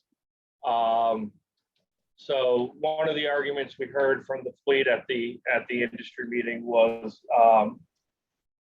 they wanted to discuss allowing some tolerance for overages, aggregate limits, or other similar kind of boutique rules that would accommodate additional harvest on a daily basis and reduce regulatory discarding, but would not set the trip limits at such a high level that it may change the small boat composition of the summertime fishery. These requests are worthy of consideration moving forward, but they're not easily accommodated for this upcoming year or enforceable given the current management tools and environment. So instead, the director has preferred moving towards simply increasing the trip limits by up to 100 pounds for trawlers and up to 50 pounds for hook and line gear. So that's about 25% for each gear type. And then, as I stated earlier, during any period when the directed fishery would be overlapping with the state water squid trawl fishery, there would be a 100-pound aggregate limit for trawlers for flounder, or 100-pound limit for summer flounder, whichever is more restrictive if the vessel is in possession of squid, assuming that a smallmouth trawl was used on that trip. An alternative to a immediate trip limit adjustment up to 500 pounds for trawlers and 300 pounds for hook and line gear would be to build in a trip limit increase based on date certain quota utilization. And this is something that even if we do increase the trip limits, we'd want to consider for the early fall, late summer, early fall period. For example, going to a 800-pound trip limit on September 1 should more than 75% of the quota remain. And then for the fall fishery, we'd like to begin the fall fishery on October 10. That matches the time of year where the fish have moved offshore or typically move offshore. So that effort won't be in state waters, or will likely not be in state waters. And it follows the end of the recreational fishery. So it fits nicely at that time of year. It also gives the offshore fleet or anyone still participating in that time to take advantage of the market before the large scale fisheries to our south of Virginia and North Carolina open with trip limits that typically are around 12,000 pounds. And then during this period to set limits at a high level, similar to what we do during the period one fishery. Our proposal would be to go to 1,500 pounds for all gear types if less than 15% of the quota remains, or 2,500 pounds for all gear types if greater than 15% of the quota remains. Or we could adopt a trip limit and just let them burn through the quota once the fall period begins. So those are the various period two proposals. I can take questions or comments on them. Questions?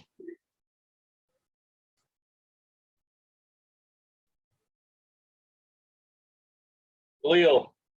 Khalil, you're right. Jared, are you done with the presentation or do we have I more? am done with my part of today's presentation.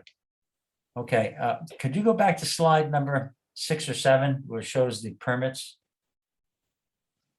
That's it right there. When you look at that, graph right there, or the chart, I see that we have a total of 103 for 2020 active permits, and I want you to speak to me about that. At any one time, do we have statistics for I'm going to go back to the winter. Do we have statistics for, other than 103, what the daily effort is for the days that they're allowed to go out, and an average of how many of that 103 are actually going out looking for summer flounder? I don't have that data on hand for the winter fishery, but in my work with this fishery over the past decade, I could say that there are about 25 vessels that participate in that winter fishery. Okay. And has that's an average. So has that obviously then has been decreasing over the years? Oh, that was interestingly, it's been influenced over time largely because of the Carlos Rafael situation. A lot of those period one boats in the earlier part of the 2000s were part of the Carlos fleet. There was a period when those permits were restricted from being used following the enforcement activity. They've since been transferred, but you know, it's over the recent years, it's stayed relatively stable. And recent, I mean, maybe past 3 or 4 at about 25. It was more in the past when the Carlos fleet was more active under the current permit holders. We haven't seen that activity return. Okay, thank you. And also, of the 103, obviously there must be the number one alpha boat that is getting more, and the number two alpha beta again. Is there at 103? Are some of those boats almost non-existent as far as fishing for summer flounder? Well, if you look here, and this is just for the summertime fishery, the June to October fishery, you'll see how trip limits are kind of binned by both gear types, the trawl gear and the rod and reel gear. So the trawlers that are active in the summertime fishery tend to land their limits. They tend to fish at that.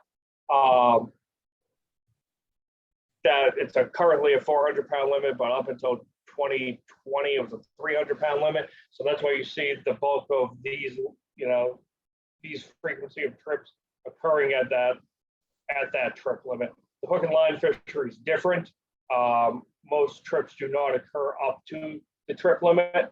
They, there might be some high line activity, but most of it occurs, at or below, below the trip limit. As for the wintertime fishery, this is a fishery that is where vessels are permitted in multiple states. They're coming in with Massachusetts 2,000, Rhode Island's 2,000, Connecticut's 2,000. So these boats are taking the fish allocated to them. The activity in that fishery is more driven by weather, given the time of year and the rough sea conditions that may occur. But when they are going out, my experience has been, I don't have the data on hand to support this right now, but my opinion on this is they take the trip limit. Okay, well, and I don't want to delay this, but one more question regarding the total active permits. Do you feel that the decline in effort or decline in the number of permits is due to aging out, or is it due to the fishery, the abundance of the fishery? I don't know what you mean by the abundance of the fishery.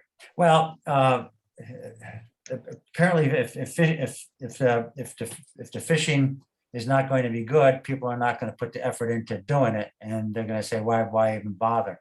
Sure. So I don't have any data to support this, but it is both driven by the aging of the fishery and likely inshore fishing conditions. We see this trend here in the rod and reel fishery in Nantucket Sound and in Buzzards Bay, and I think Mike Piernock would support my opinion on this, that the inshore fishing conditions in those areas during the summertime are no longer as good as they were historically, and that is probably driving a reduction in rod and reel fishing effort there. The reduction, and it's a complicated narrative. I mean, there's a lot going on here, socioeconomically, environmentally. The trawl fishery sites, increased dockage. A lot of trawlers previously would take advantage of, the inshore groundfish fishery seasonally. Under the sector system, they may no longer have access to the quota to do that. So trawling may have become less profitable. We've seen a lot of folks retire out of the fishery in recent years on the trawl side during the summertime fishery. Folks, to steam out to eastern Nantucket Sound, Nantucket Shoals in an open boat or a small trawler, that's a long day. That's a difficult day, particularly if there's seas. All this plays into the activity in the trip counts. Yeah, thank you, Jared, for indulging me, because I think all those factors are really important as to why decisions are being made. But I appreciate your time with me. Thank you. Yep. Bill Amaru. William, you're recognized. Thank you, Mr. Chairman. I'm on board for this. I just got to express disappointed by not having this particular, the aspect of the reduction in the quota or trading from offshore to the inshore to the offshore, not been aired at the industry meeting we had recently. I think the fleet would have had some comments about that. I don't know that they would have been convinced it was the wrong thing to do. I believe if you explain, like you're explaining here today, how it's going to work, it would probably be accepted, but this is the first I've heard about it. I don't understand why that major aspect of the plan was not more fully fleshed out before now. But I'm in support of the plan as I see it for this fishery at this point, and I'm going to support it. Thank Thank you, William. Bill.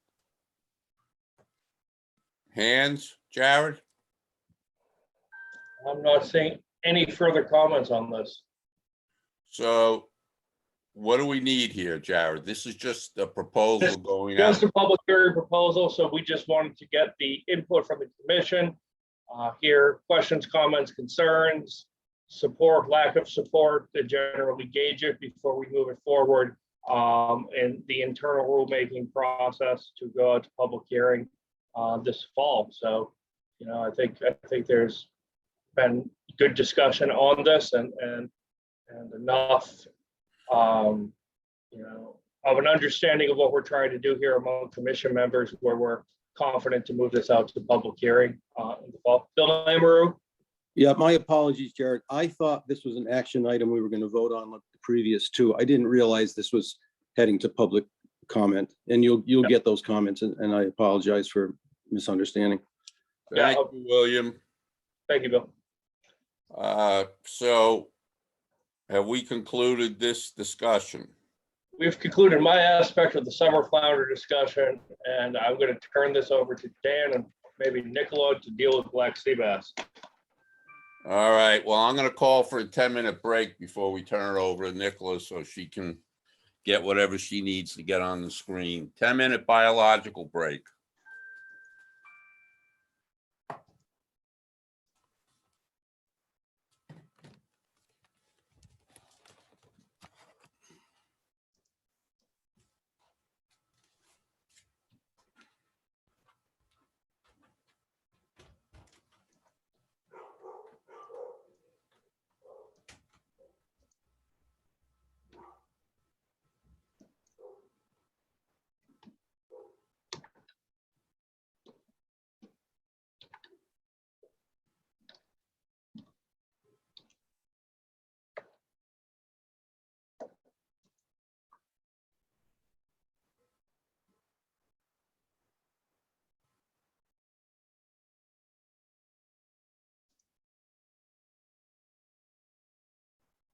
Meeting. So who's up next? Nicola? Yeah, Ray, just a quick introduction. By all means. As we just did, this is a proposal to go to public hearing. It is a well-informed proposal based on a thorough analysis from our statistics project. You know, we've learned a lot in terms of the landings performance of our permit holders. And of course, this is like Fluke, it's another limited entry fishery. So there is a certain level of dampening in terms of the ability to ramp up effort, because we do have a limited entry fishery for potters and also for just black sea bass permits in general. So Nicola is going to present on these proposals, but they're very much in line with the way the fishery is being managed now, with some liberalizations, dialing up just a few of the aspects, and similar to what we've been doing the last few years as the in-season adjustments, where we've learned from that in-season adjustment, and we're proposing some of these things based on that. So go ahead, Nick. All right, good morning.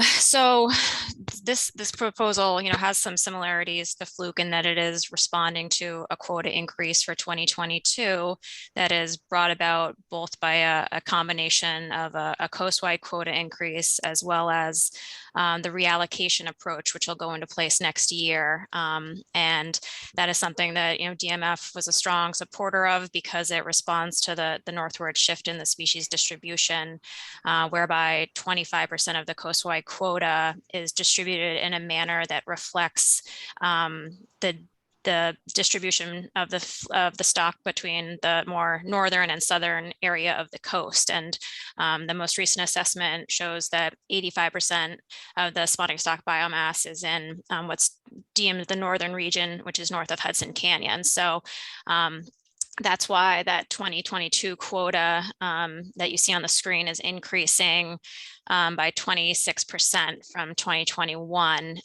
alongside the 6% increase in the coastwide quota. So, we're looking at the directed fishery, mostly summertime limits to liberalize those in order to make use of that quota increase. And as Dan has said, we've learned from the in-season adjustments that we've made the last couple years as to how to keep the landings up with that quota. This past year in 2021, we do have about an 8% underage, and with the increase next year, it seems quite clear that we need to allow some additional access to keep up with that quota and allow the fishery to respond to that increase that we fought for at the interstate level.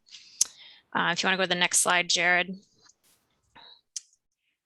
So this table just looks at some of the changes that have been made in the last several years in response to that continuously increasing quota for our state.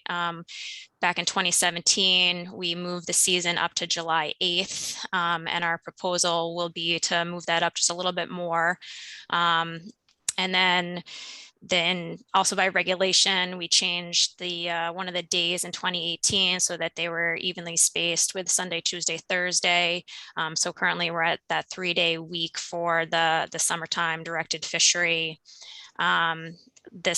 In 2020, we did increase the possession limits in response to the quota increase. And then in both 2020 and 2021, we had very similar in-season adjustments that near the end of the season, the end of August and beginning of October, increased the trip limits and opened the number of days to fishing in response to, the seasonal weather affecting the ability of the fleet to get out and the amount of quota that was left at that time in order to try to keep pace with that increased quota. But even in 2021, with those late season adjustments, we did struggle to get the full quota based on the seasonal departure of the fish and the weather days. So on the next slide is the proposal, which includes moving the season start date up from July 8th to July 1, just to provide a bit more access early in the season. That would open up, the 4th of July holiday market to local sea bass. Looking at the trajectory of landings from last year, it looks like had we opened, in 2021 on July 1st, we probably would have taken the 2021 quota, but that alone, wouldn't be enough to make use of the increase in quota that we're going to have next year. So we are not proposing anything earlier than July 1st because you'll recall that in 2013 or 14, we closed the spring fishery because of, that's the spawn. May and June reflects the spawning season, and the catch rates and frankly, the non-compliance with the trip limits because of those dense aggregations was problematic both for quota management and compliance issues. So July 1 is the earliest we're going to consider for sea bass at this time. Then the open fishing days would, we're proposing to add Monday and Wednesday to make it that 5-day-a-week fishery.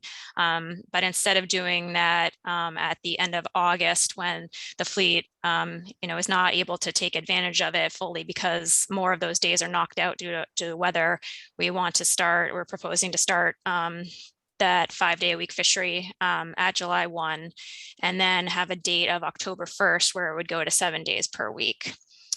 In addition, we're proposing to increase the trip limits by 25%, from 400 to 500 pounds for pots and 200 to 250 for the other non-trawl gear, which is mostly the hook and line fishery. And that was a change that was made by, an in-season adjustment the last 2 years as well. So we've learned that those limits, were taken advantage of by the fleet, and of benefit to taking the quota. And then similar to some trigger type management that we've added for fluke recently and are looking to add as well here for sea bass, that if on October 1st there was more than 10% of the quota remaining, we could again increase the trip limits, and that would be in the regulation, so it wouldn't have to be through the declaration process. It would just be a trigger based in the regulation and allow for some additional landings late in the season after the recreational fishery is closed, if there is still enough quota remaining. And then lastly, there's some interplay between the fluke and the sea bass fishery and the way we've been managing those recently, and the bycatch limits for trawlers that are in the fluke fishery and how much they can take of sea bass.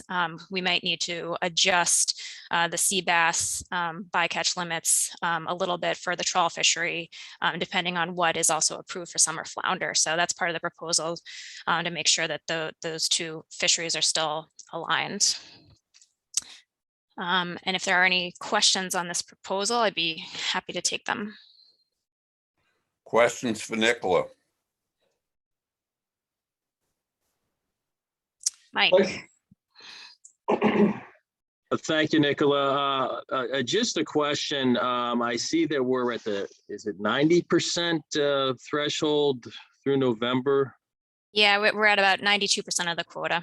Has that maintained, is that 90% maintained itself just in November, or when did you get close to that threshold? I'm basically trying to look at where you're seeing the downturn, because what I observed and others observed this year, as I've indicated, the black sea bass, as the water temperature increases, they go out in the deeper water. And at some point in August and September, I got to go in 100 feet of water off Phenomen shoals to get them and get the keeper size ones. But then it closes up.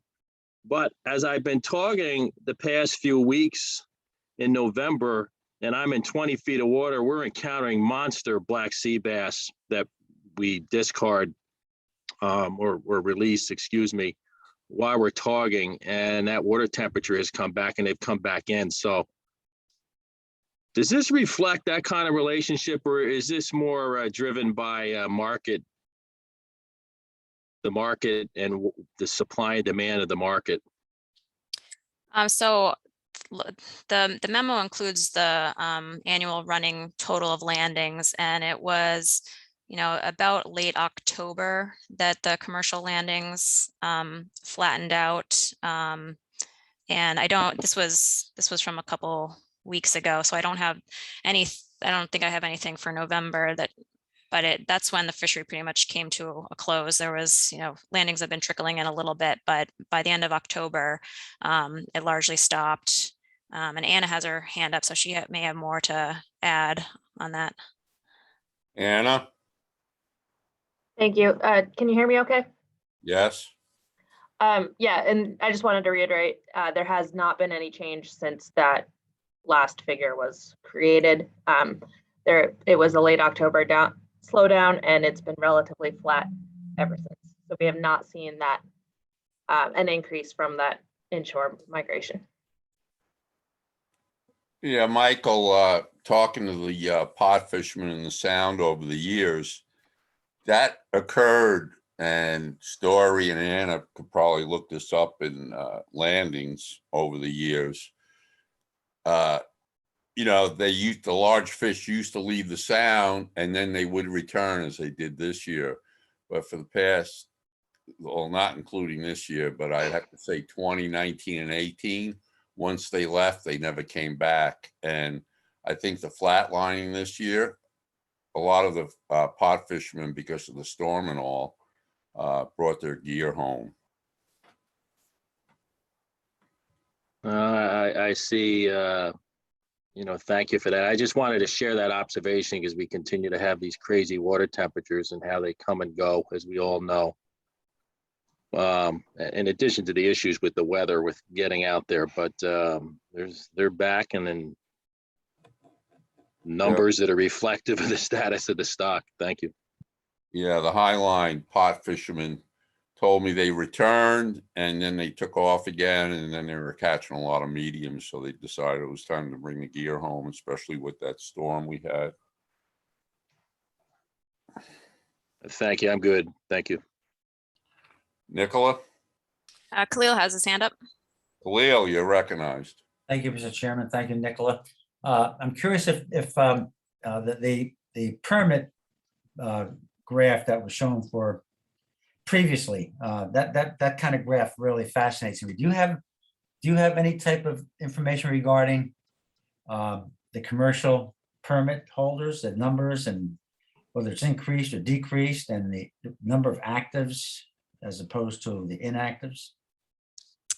I don't have that readily available. We didn't pull it for this memo, but we could probably at least have the counts as something for the, when this goes out to public hearing. Okay, thank you.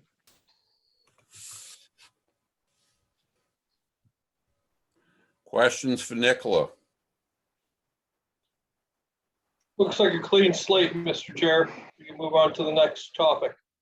Okay, let's do that. Yeah, thanks, Ray. Nicola's going to cover this one as well. The Menhaden season start date. This is a novel idea that we've not entertained before, but in light of recent landings and trends, we thought we might want to consider it going forward. So, Nicola. So Nicola, are you now chairing Menhaden at ASMSC, or am I mistaken? Oh, no, I already had that stint. Right, you had that stint, but I will be for Dogfish next meeting, though, I guess. Okay, thank you. I'm sorry. That's okay. So Menhaden, this is much shorter than the other proposals. It's just one item, and that's to adopt a June 1st start date to the commercial fishery. This proposal, responds actually to some interest that we heard from several harvesters as well as bait dealers to continue to align the Menhaden landings in our state with the peak bait needs that tends to occur summer, late summer, early fall. And as you can see in this figure, that circle is around the early onset of the 2021 fishery. Typically in prior years, the purse seine landings, which make up 95% of this fishery, really had begun in mid-July, and likely in response to the price per pound for Menhaden, given shortages of other bait fish right now. There was early interest in this fishery, and what were landings by the purse seine fleet outside of the inshore net areas began in mid-May this past year, and took a not an insignificant part of the quota prior, much earlier than prior years. And so that brought about that interest to potentially have us have a season start date that would postpone those landings till later in the year to better align with the bait needs. June 1st specifically is proposed because it aligns with the date at which purse seine landings in the inshore net areas can begin. One consideration for this proposal is an exemption for the weir fishery. The weir fishery, it's opportunistic. It's a multi-species fishery. The fleet, which is just a handful of harvesters generally, that they set that gear in April, and if the Menhaden are here, they'll catch some. It is a relatively small part of the total landings, though, but in an interest to avoid unnecessary discarding from that minor component of the fishery, we would be looking to exempt the weir fishery from that June 1st start date. And I think, I guess I would note also that, in recent years, we did change the trip limits in order to, fully utilize our quota so that we could access the episodic event set aside. However, that brings with it, the risk of an earlier quota closure, and this would provide some buffer against that. Maine has similarly found itself trying to balance season length and access to their fishery, and they last year, well, for 2021, they had implemented a June 14th start date, which I assume will continue for 2022, or potentially be moved later, not earlier. So that's it for this proposal.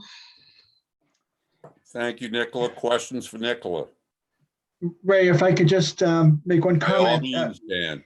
Yeah, if you recall, last summer, we had a little bit of a controversy on the commission in terms of our deliberations, because I had informed the commission that I wanted to open Fridays in Boston Harbor. And I explained at that time that the management of this fishery was being done primarily by permit conditions for maximum flexibility. And this is something we inherited from back during the Coates era, when all these permit schemes were established. What we're proposing here is actually a regulation change.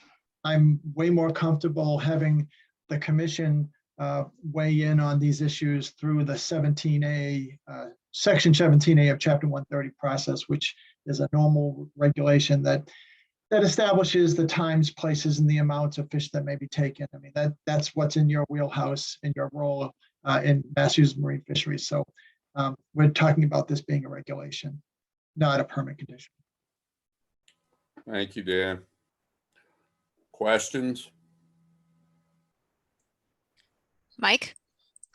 Michael, you're recognized. Thank you, Mr. Chairman. Thank you, Nicola. Thank you, Dan. Does this, if you recall earlier this year, the Boston Harbor area was opened up for additional access to commercial vessels. And there's been conflict since then, inconsistent with the fact that, if I recall properly, back then we were told one boat would be likely fishing in there, and that hasn't been the case since that moved forward. Is this part of this? Should that be included in here for discussion for the upcoming public sessions, or am I on the wrong slide, the wrong section here that it should be addressed? So this proposal does not respond to that conflict. But I think Dan's prior remarks about did a bit. Well, Dan, will that be going out then next year for discussion? Because I know that was kicked around a little bit. That's a good question, Mike. I mean, I'm open-minded. I just sort of invited the commission to be more involved with these times, places, amounts questions. So I'd be willing to entertain that. I know that what occurred in Boston Harbor was a pretty egregious behavior in terms of aggressive levels of fishing. And it's something that I'm still working on in terms of dealing with that particular permit holder. But as far as the Friday goes, at this point, it is a permit condition. If the commission would like to but it's also a permit condition for that particular abatement. So, it's a jump ball as to whether or not you want to have those like, area-specific regulations embedded in the rules. We have other area-specific rules embedded in permit conditions, such as the Quincy area and the Hingham area. So there is a lot of the operational regulations that are not in the CMR. This particular one, I think, is a no-brainer to come before the commission when you're going to open a season. It's definitely, I'd want the commission to be involved in that decision, but I can go either way on whether or not you want to codify some of those other area-specific details. Well, in the interest or in the consistency with the previous, species that were discussed, we're going out for public comment, and I look at that as the providing the public the opportunity to provide their opinion, whether they're rec, for hire, or commercial. And I kind of look at this the same. This would provide the opportunity for that, and would hope that it could be included in there. Okay, we can do that, right, Jared and Nick? We can put that as part of the Thank you, Dan. something we would take comments on.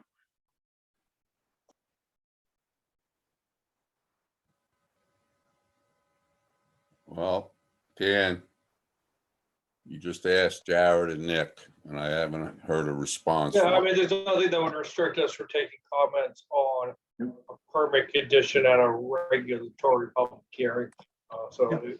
If that's something that Dan wanted to move forward to take public comment on, then it wouldn't be a regulatory proposal, but it's something that could be added to the public hearing docket. Thank you. More questions to Nicola about this Menhaden?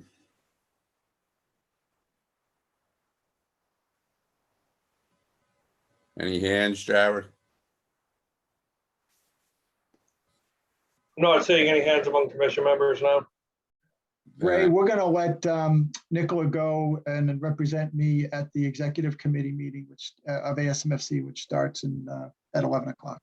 Right, okay, so are we good on this as commission members? All set here. No question.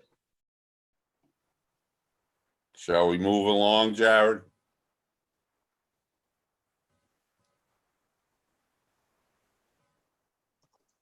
There's the agenda, Mr. Chair. So we're down to 5A now. Shellfish Advisory Panel meeting. Congratulations, Bill Doyle. Hey, Jared, could you throw up that slide for me? Ray, I'll cover this one quickly. The first meeting was held of the reconstituted Shellfish Advisory Panel.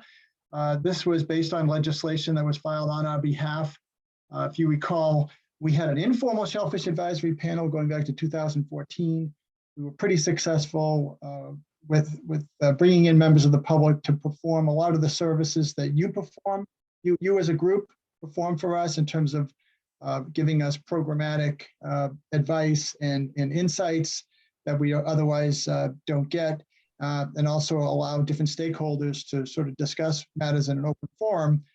And it also allowed our staff, Shellfish staff, who work very hard, but often don't get the exposure for the work that they do because there isn't a comparable body like this one that would be weighing in on exclusive shellfish issues. And I think it's valuable because shellfish is regulated mostly by the municipalities with the oversight of states, DPH, DMF, and of course federal FDA. It's a really complicated game unto itself, but this Shellfish Advisory Panel was created with a little bit more defined structure.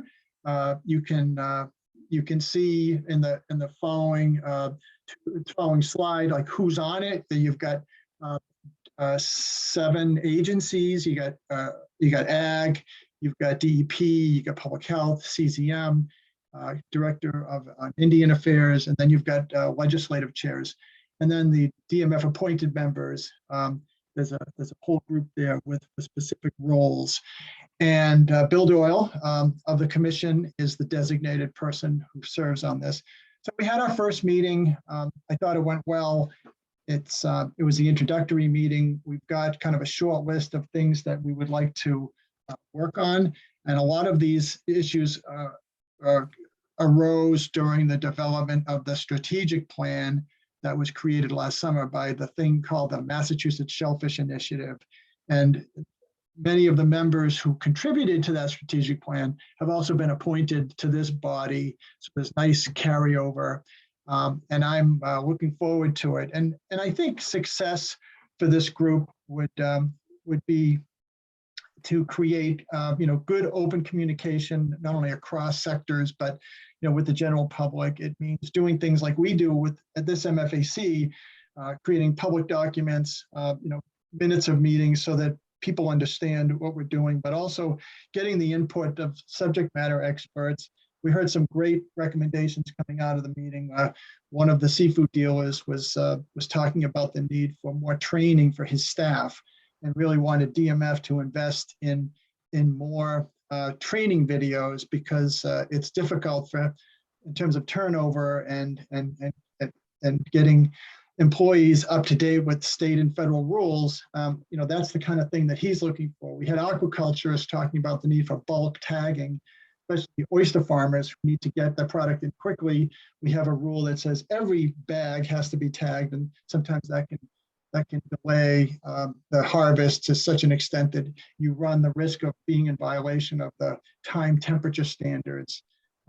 There was a lot of municipal interest in getting better rain gauge monitoring, and also getting better information to the public and the users about what areas are open and closed. So it's going to allow us to set an agenda to improve our shellfish program going forward.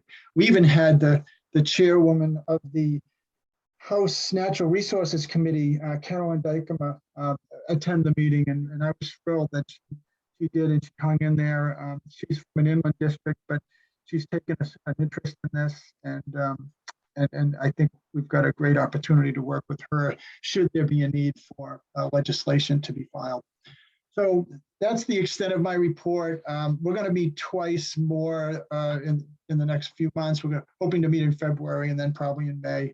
One of the biggest things that this group is going to do is going to listen and maybe advise us when we go to those long ISSC meetings. The ISSC is the Shellfish Sanitation Conference.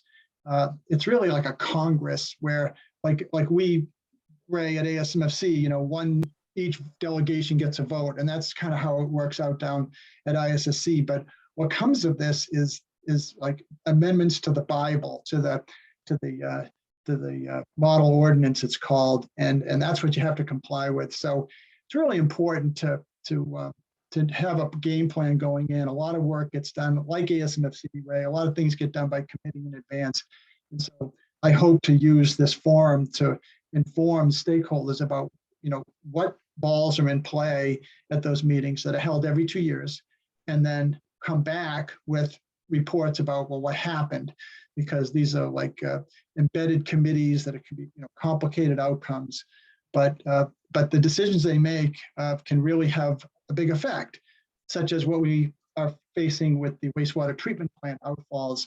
All that controversy came about because the model ordinance was modified with dilution rates that are embedded in the model ordinance, the 1,000 to 1, the 100,000 to 1, et cetera, which dictated that we had to modify our growing area classifications. Also, the issue of mooring areas and shellfishing in mooring areas, that comes out of that model ordinance. So it's so important for the stakeholders to understand before and after what happens at those kinds of meetings. So I'll stop there, but I'm really pleased that this thing was created, that we're able to hold our first meeting, and I look forward to convening more of them. Thank you, Dan. Bill Doyle, have you got a comment? Thank you, Ray. Dan did a fine job of summing up what happened or what occurred at the meeting, and also a great job organizing it. I found that it was very helpful and very powerful to have all the parties involved in not only the farmed, but the wild shellfish industries all together in one room, peacefully, working cooperatively. And I really look forward to participating in this. I think a lot of good will come of it. It might be a way to, I know it will be a way to move forward with, better regulations, better guidance, better cooperation between the various agencies involved and the general public. So thank you for the opportunity to serve. Thank you, Bill. And you'll do a good job bird dogging the whole situation and reporting back to the commission. I'll try, Ray. Thank you. Ray, next on the agenda is the Law Enforcement Subcommittee meeting. And there was a memo distributed by Jared on that. Jared, do we have a quick summary of that meeting, or you want to mention any highlights? I can speak briefly to this. So yeah, the meeting kind of had a couple components to it. The first was some compliance updates on ongoing or recent challenges, commercial fishing on the Cape Cod Canal, blue crab trapping, and some of the South Coastal recreational fisheries, sea bass, scup, summer flounder, and the tautog tagging program. Then we got into some more substantive discussions about potential regulatory amendments to enhance compliance or address compliance issues. I haven't worked with the director to flush out a specific recommendation for public hearing, but that you could expect to see that maybe at a January commission meeting to get some of these items out to public hearing. That includes addressing some time to temperature windows for shellfish, owner operator. I guess it would be enhancing the owner operator provisions to better reflect the spirit of the rules. So requiring that owner operator be the permit holder who is also on board the vessel when the fish is being offloaded and sold. Eliminating some language regarding the for-hire liability and officer discretion that was historically implemented to assuage some concerns from the head boat fishery, but is when considering all other factors is somewhat redundant to what already exists. And I've found in dealing with some adjudicatory hearing matters in the past year only creates just sort of confusion. And then requiring the recreational crab trap gear, now that blue crab trapping is prohibited, be conform to the existing lobster trap gear regulation so that we don't have an emerging new crab trap fishery on the recreational side, and that would be consistent with what's required on the commercial side. And then there's some other issues that law enforcement brought up, particularly about surface markings for trap gear. They raised the issue of the use of go deep buoys. When go deep buoys, they're becoming more prevalent in the lobster trap fishery in the Gulf of Maine. They're frequently not configured with flags or sticks as required by DMF surface gear. Marking rules. So while technically unlawful, it doesn't really present a conservation issue. And we'd like to work with MLA and the lobster industry to figure out how to allow, how to adopt surface marking rules that readily identify the ends of the trawl, but allow these go deep buoys to continue to be used. There's also some discussion about better identifying well-caught fish traps at the surface by having some type of tie wrap or buoy tag affixed through the eye of the buoy that would improve the identification of the trap gear so that law enforcement could better target these fisheries with compliance checks. And then law enforcement, as Lieutenant Bass stated earlier, law enforcement discussed some concerns they had over the inconsistencies among lobster management area rules. And then we discussed developing some better gear hauling and gear removal protocols, which are probably necessary given the ongoing initiative to remove and loss abandoned gear from the right whale trap closure and the anticipated gear loss due to recent storms. So this is something that we'll probably be working on over the next couple months cooperatively. Those were the and then another issue was the 3-fish recreational bluefish limit and the use of the commercial fishing permit to avoid this limit, particularly to retain large numbers of snapper blues for personal consumption.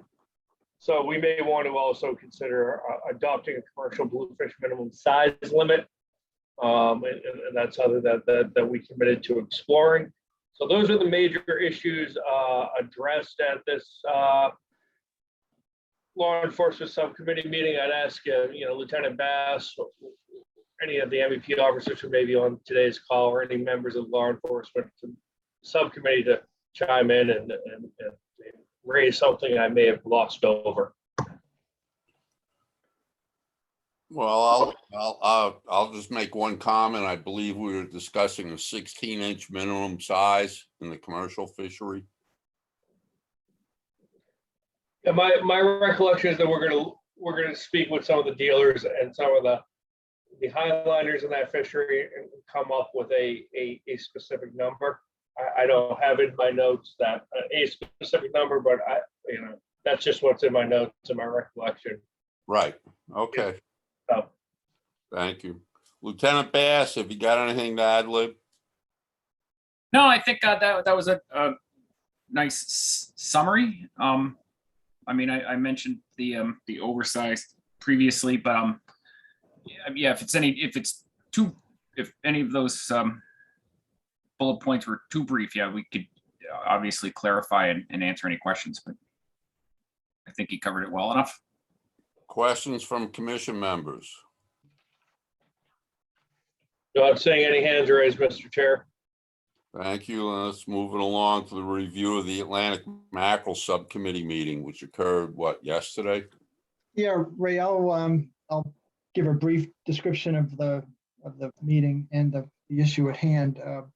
The Mid-Atlantic Council is pursuing a conservation plan for reduced mackerel catches, and they've identified the New England states having prominent, in fact, most of the recreational catch. So they've written a letter to the 3 New England states asking the states to undertake rulemaking to reduce the harvest of mackerel in the recreational sector. And so yesterday we had a brief meeting. We had 3 of the members of the commission on that as a subcommittee. We also had Jason Didden of the Mid-Atlantic Council, who's the staff member, present to us some of the technical information. And we had a slew of DMFers on both stock assessment experts as well as some of our management team like Nicola and Jared. So we are working on a letter that is going to be signed by the 3 states about what our concerns are. And I will be forwarding you that letter before it or when we sign it. We got some concerns aired among our commission members about the issues in play, and it's a really interesting situation. We're seeing it in a lot of other species. We're seeing these local declines, shifts to the north and east. There was good technical information demonstrated that while the abundance of fish, and there's a proxy, and that is the abundance of eggs in surveys, is still fairly abundant off of Massachusetts. There seems to be a real decline and the areas to the south. And that reminds us of a lot of the other climate-related trends that we're facing. But the bottom line on the commercial side is we are seeing a drastic cut in the total allowable catches. And I'm not sure how that's going to play out, especially with the impacts on the midwater trawler fleet, who are already facing similar severe cuts on the sea herring quotas. But nonetheless, this initiative was to the states because most of the catch is coming not just in New England, but from state waters. And so that's why they were reaching out to the 3 state directors. So you have on the screen some of the bullets that came out of yesterday's discussion with our commission members. I will, Jared, did you prepare this? That would be Kelly who prepared this. Okay, all right. So anyway, so these are some of the issues that we hope to get into the letter. In terms of timing, I think the Mid-Atlantic Council is expecting to take some action in the late spring or early summer. But what we do remains to be seen, and we'll be working with our sister states here in the Gulf of Maine, New Hampshire and Maine, to figure something out. Mike Armstrong, do you want to give your perspective on this from the kind of the stock assessment side?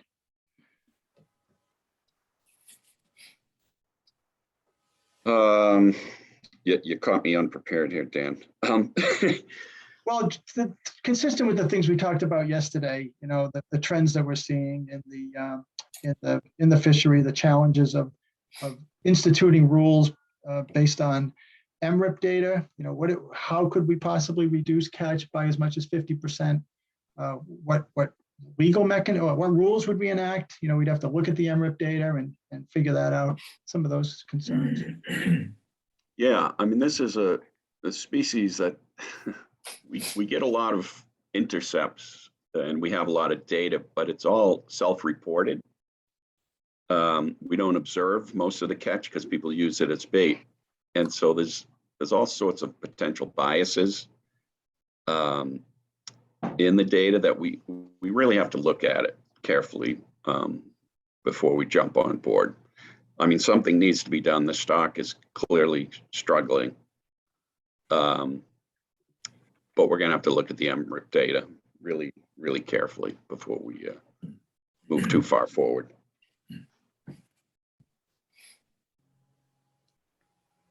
Ray, do you want to have any of the commission members who participated in the subcommittee weigh in? Yeah, by all means. I think William Amaru was one of them. Yes, I have my hand up. Yeah, I have Bill, then Khalil, then Mike. So we have all 3 members. Okay, William, you're recognized. Thank you, Mr. Chairman.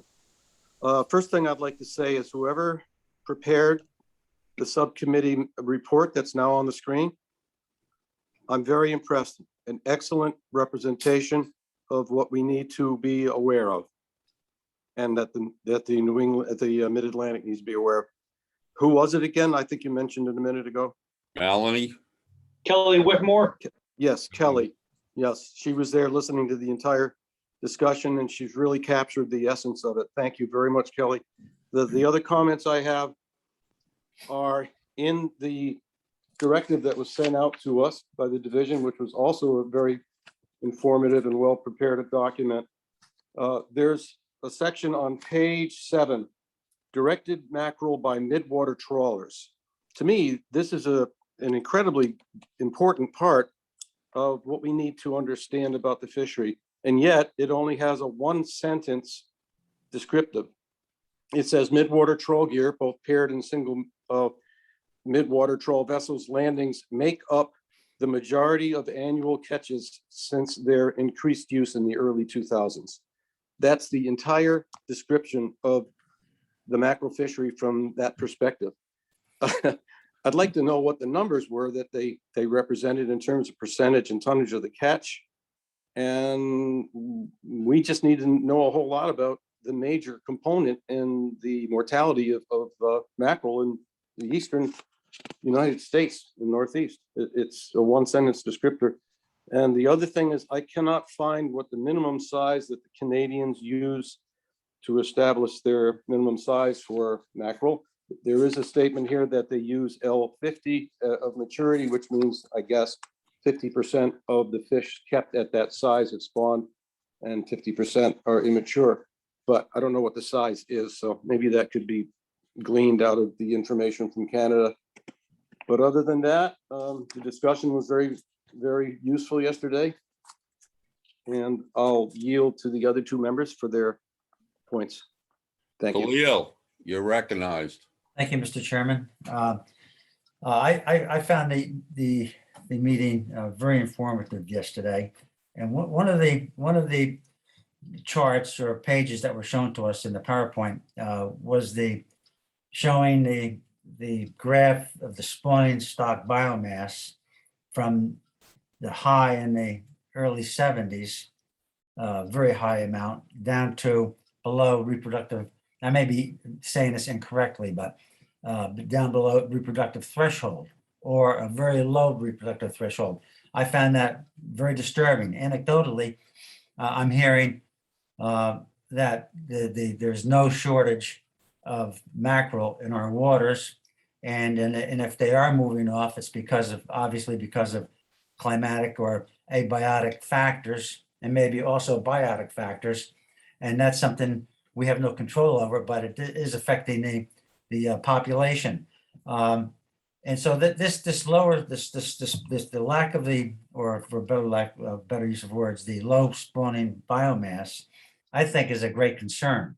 And as I said yesterday, I'm not saying that the species is going to go extinct, but I say it's going to present a problem down the line where there's going to be fewer and fewer mackerel that we might be able to be fishing to.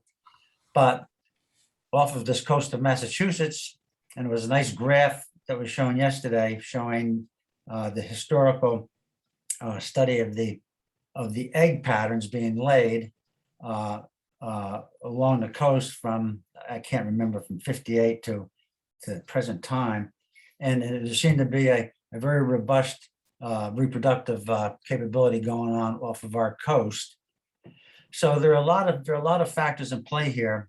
And I just to quote us from our current the minutes from last November 10th meeting, and the thing says there is a concern that stock is managed by the Mid-Atlantic Marine Fisheries Council with no votes by the New England Council, and that's stuck out of me. And I don't understand how a one council can govern or not allow another council to have a vote, especially if it's off their coast and in state waters. So and it said in this that Melanie noted there were high level discussions among the Mid-Atlantic and the New England Council staffs on the management of the species. So I hope that we really can work together to develop a plan that makes it equitable for everyone. But I really firmly believe that we do need to pay attention. And this is the biologist coming out of me. I do feel we need to pay attention to, regardless of whether or not what's going off on our state regarding the numbers, we need to pay attention to that spawning stock biomass. And this not only goes for mackerel, but it goes for other species also, which I'm really concerned about. And I don't want to get into that. So those are my current, I thought yesterday's meeting was very informative. I'm looking forward to more discussions on it and to see how we can solve this issue regarding the Mid-Atlantic and the New England councils from being able to work closer together. Thank you. Thank you, Khalil. Michael Piernock, you're recognized. Thank you, Mr. Chairman. This bullet point sums it up. The letter that was prepared, I'm pleased with. This took a lot of work under a short period of time by Melanie Griffin and others on staff, and I appreciate the time to put this all together. This is another example of the inequities of lack of the ability to have a vote at Mid-Atlantic Council. The lack of having a process that is followed that has to do with shifting stocks and how they then shift it from the Mid-Atlantic to New England waters. And the inconsistencies as a result of such that from observations from those on the water from Maine to Massachusetts, there's no lack of mackerel, small, medium, large sizes while we're out there. And the problem with such, if you don't take that into consideration and don't take in consideration all the variables that we could talk about for hours of how the stock may have shifted farther north or east or offshore, that we're going to lose confidence by the public, because there's a disconnect here with what they see and what is the outcome of the status of the stock.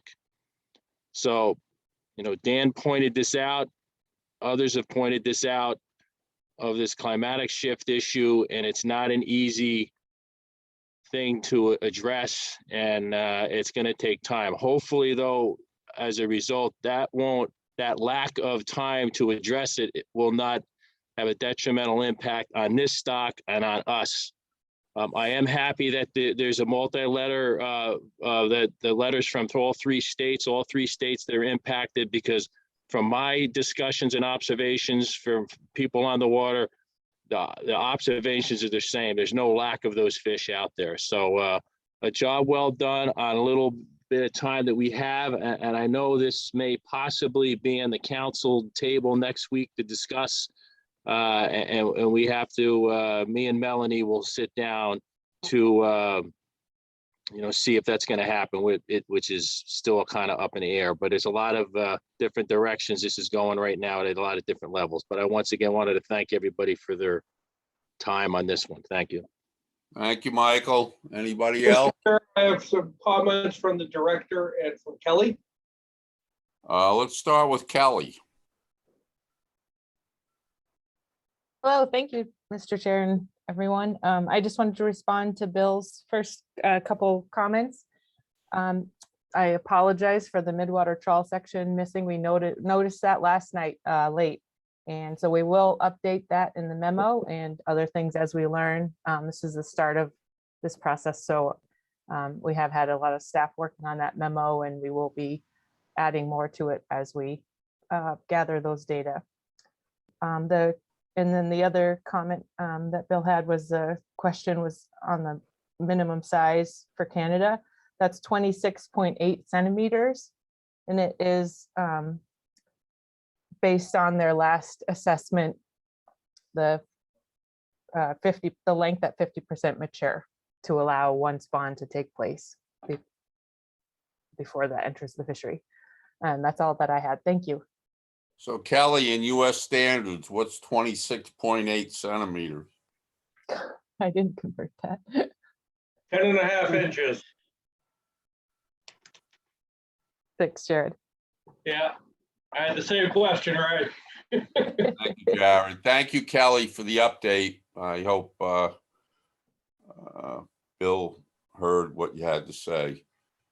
All right, we'll go back to the director, Director Dan McKiernan. Yeah, thanks, I Ray. did, Ray. Thanks. Very good, Kelly. I just want to say for the members of the commission that weren't in yesterday's conversation, I think we'd like to come back at the January meeting and do like a deeper dive, a more complete overview, especially the things that people like Bill Amro have described as missing from the first the memo. So you know, if any of you are frustrated that you weren't in on this earlier conversation, let's come back in January with a more thorough discussion of this issue. Yeah, that sounds like a good idea. I mean, you just met yesterday for the first time, the subcommittee. So this way your staff, Melanie, Kelly, I guess it's Melanie and Kelly, will be able to give us, I mean, they've both been very informative. And once again, I have to praise your staff, but I'll move on. Okay. Atlantic States Marine Fisheries Commission update. Two issues. Right now, Nicola is representing me at the executive committee meeting. The big item for today's discussion is how to conduct that in-person meeting that's scheduled for late January. That would be the winter meeting. We haven't met for 2 years since the 2020 winter meeting. We haven't been back there. It'll be interesting to see what they come up with. There's varying degrees of comfort and discomfort with the COVID situation that are affecting participation. One of the things that occurred for me is when I hosted that Shellfish Advisory Panel meeting in person, I did have a certain level of nervousness about the public's ability to participate. So it was an open meeting under the open meeting law. But at the same time, I was working to create a pretty good distancing among the panel members. So we had one of the larger tables we've ever seen because I tried to create like 5 or 6 feet between members. And so one of the issues that we have to sort of address is the public's ability to participate in these meetings, because if you have a meeting room and you still want to establish some levels of safe distancing, because you might have to cap the public's attendance. And so I just bring this up that ASMFC is wrestling with that. And when we go back to an in-person meeting, we don't get a lot of the public to attend, but it is something that I think we'll have to address. If we did have a controversial issue that was on the agenda and we had a lot of public interest and attendance, it could create a crowded room, and that is a challenge that we have to think about going forward. The other ASFC update I'll mention is on Monday, there is a lobster board meeting to consider taking to public hearing a new addendum in the lobster plan, which would require what we call trackers, cellular phone-based devices that have been experimented with over the last few years to create the kind of data that most commercial fishermen are providing through the vessel monitoring systems, which is, the fishing location. And so we've been studying these, we've been cooperating with the state of Rhode Island and the state of Maine, looking at these low-cost units. These are cellular phone-based, which means that even if you go out of cell phone range, the geo-positioning still works. And as soon as you get back into cell phone range, we get updated. And so the need for this is well established, not only for the whale plan and any modifications going forward, but also in the issue that I deal with a lot kind of behind the scenes, dealing with some other agencies. This has to do with the development of other ocean uses such as offshore wind or aquaculture. The one fishery that's probably the most important in terms of participation and has the worst data is the lobster fishery in terms of establishing a well-documented footprint. So if somebody wants to develop a project offshore in either of those two, and they want to figure out how to avoid the lobster fleet, the data is really lacking. This is a proposal that we're taking out. It would only apply to the federal permit holders, and it's a work in progress. So obviously we're working, hand in glove, shoulder to shoulder with the National Marine Fisheries Service, because they'll have to adopt complementary measures. And so it'll be an interesting one. So that's Monday afternoon, and that's all I have for the ASMFC update. Questions from commission members for Dan? No questions, Jared? No questions, no hands raised. We can proceed to presentations. Thank you. Let's move on to presentations. Seafood value trends by species. Story, the screen's yours. Okay, thanks, Jared. Thanks, Mr. Chairman. Let me pull this up.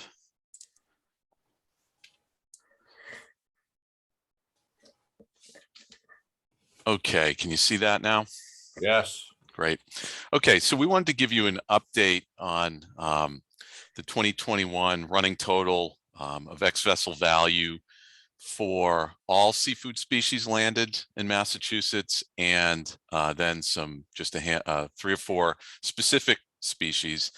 And you'll remember a year ago, we were all sitting here and looking at similar slides that were talking about what a down year 2020 was because of market conditions caused by the COVID pandemic.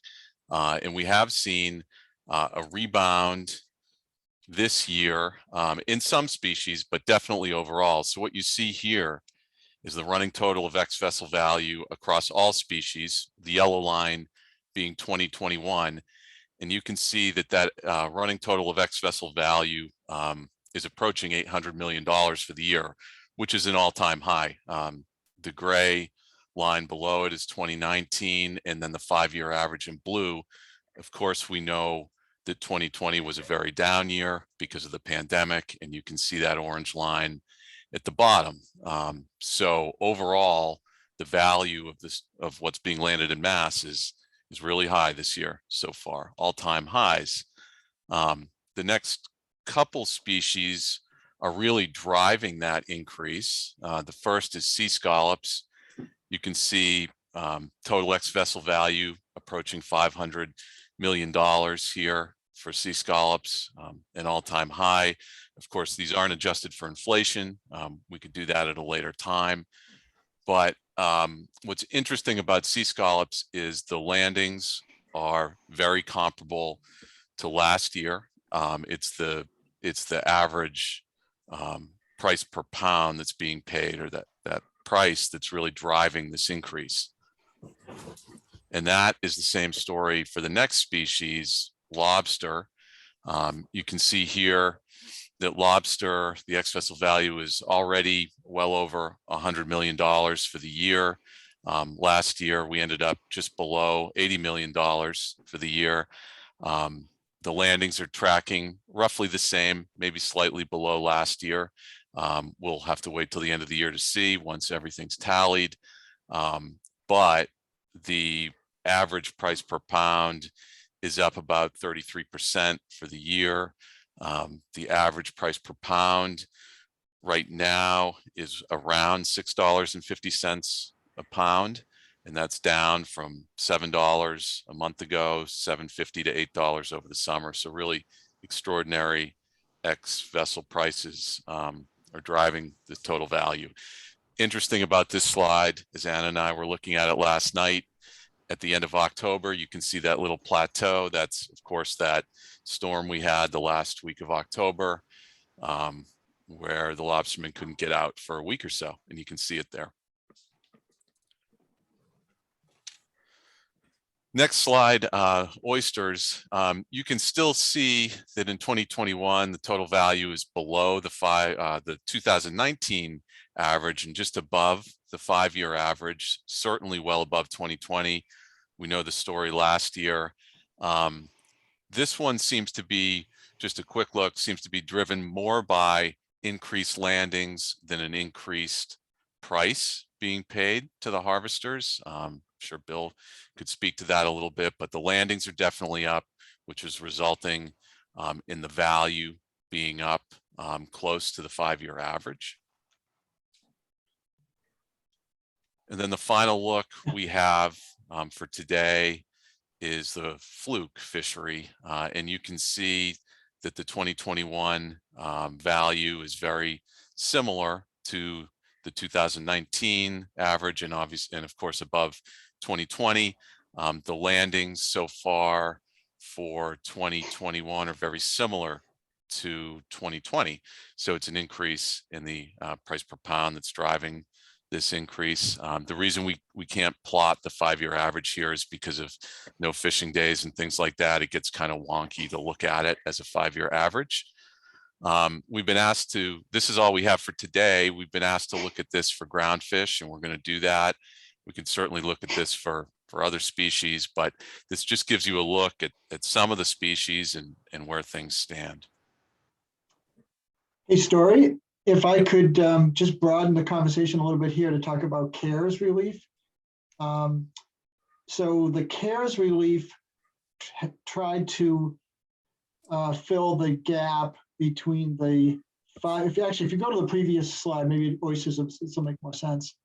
The CARES relief tried to help industry members who were facing a gap between the blue line and the orange line.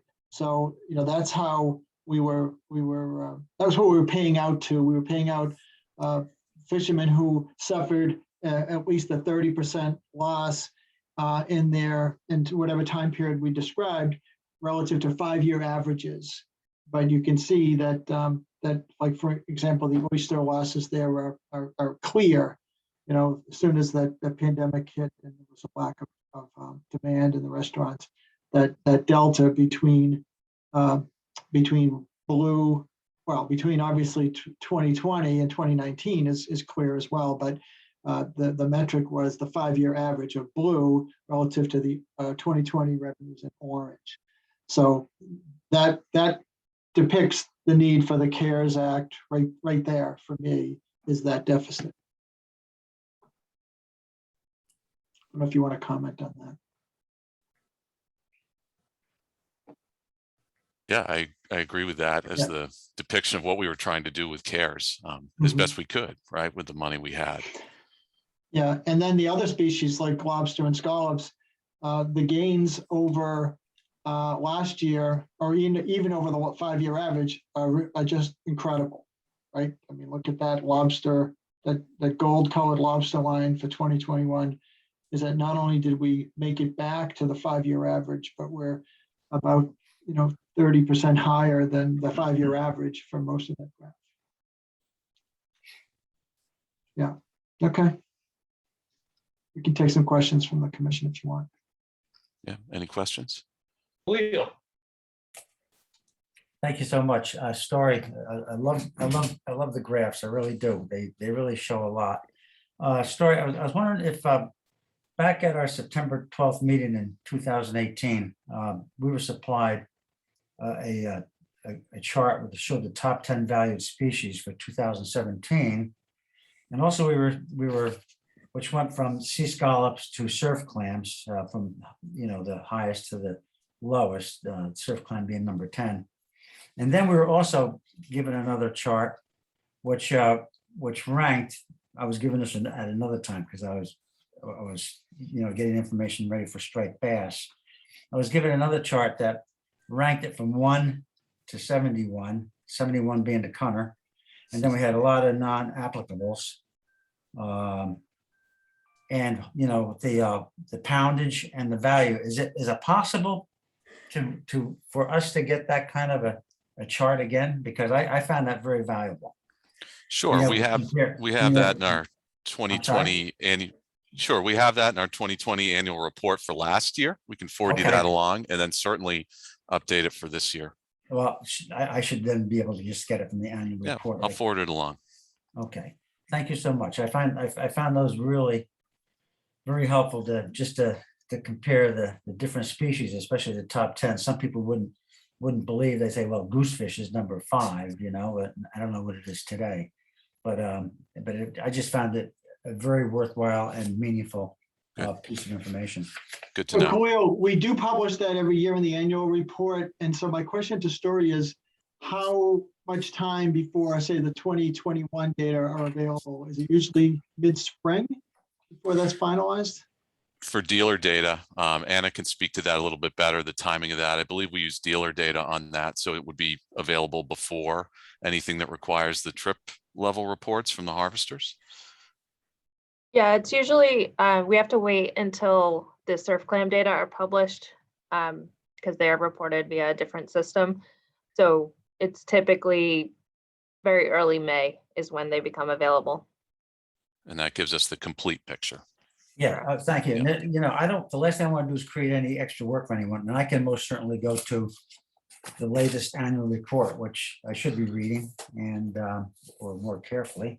And I can get that information from there. But I just thought that information was, really, it tells a lot in those charts.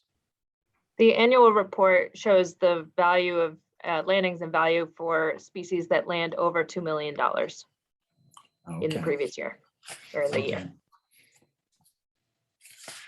the one chart, it's, that goes down to Connor, and the poundage was $110 and the value was $151. I mean, the fact that we would even keep track of that is amazing. And so I just think it's a great piece of information. Okay, Thanks. you're welcome. Thank you, Khalil. Questions for Story? Looks like we've got Suki. Suki. Yeah, thanks, Story. Thanks, Ray.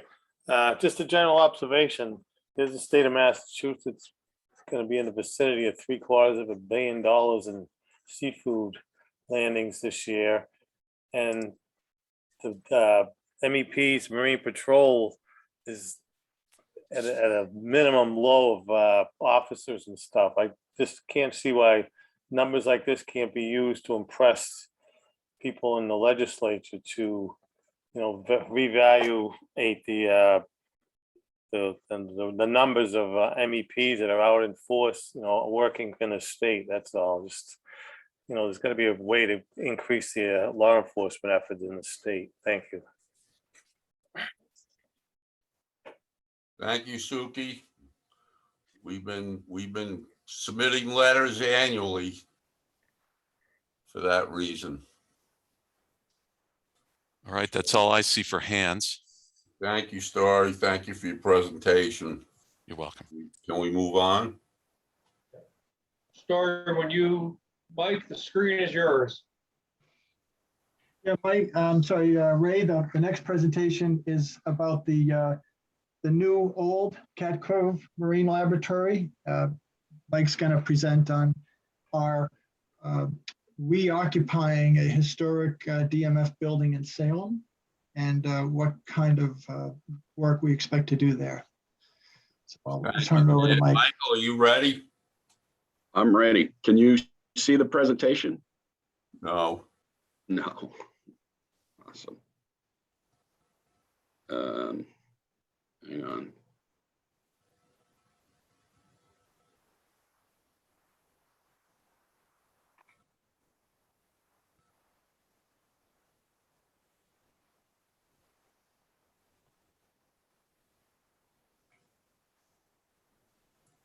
How about now?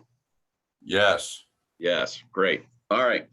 I'll be very brief, and I just have a bunch of pretty pictures, but it's good for you folks to know what we're up to. And so we're reactivating a field lab that we haven't been in for 23 years or so, and it's called the Cat Cove Marine Lab in Salem. The story behind it is we built it in 1970, and we occupied it till 1996. And it was primarily chemistry labs and offices. So it was our main North Shore field lab. It had a small seawater system, but not too much. But we needed to expand back in 96, and the Gloucester lab became available from NIMS. So we moved everything up there. And at the time, Salem State was looking to get into aquaculture. And so we did an MOU, which essentially loaned them this facility in 1997. And they proceeded to dump in, I've heard, $1 million. And you'll see from some of the pictures, they wound up demoing pretty much all the office space and turning into all wet lab.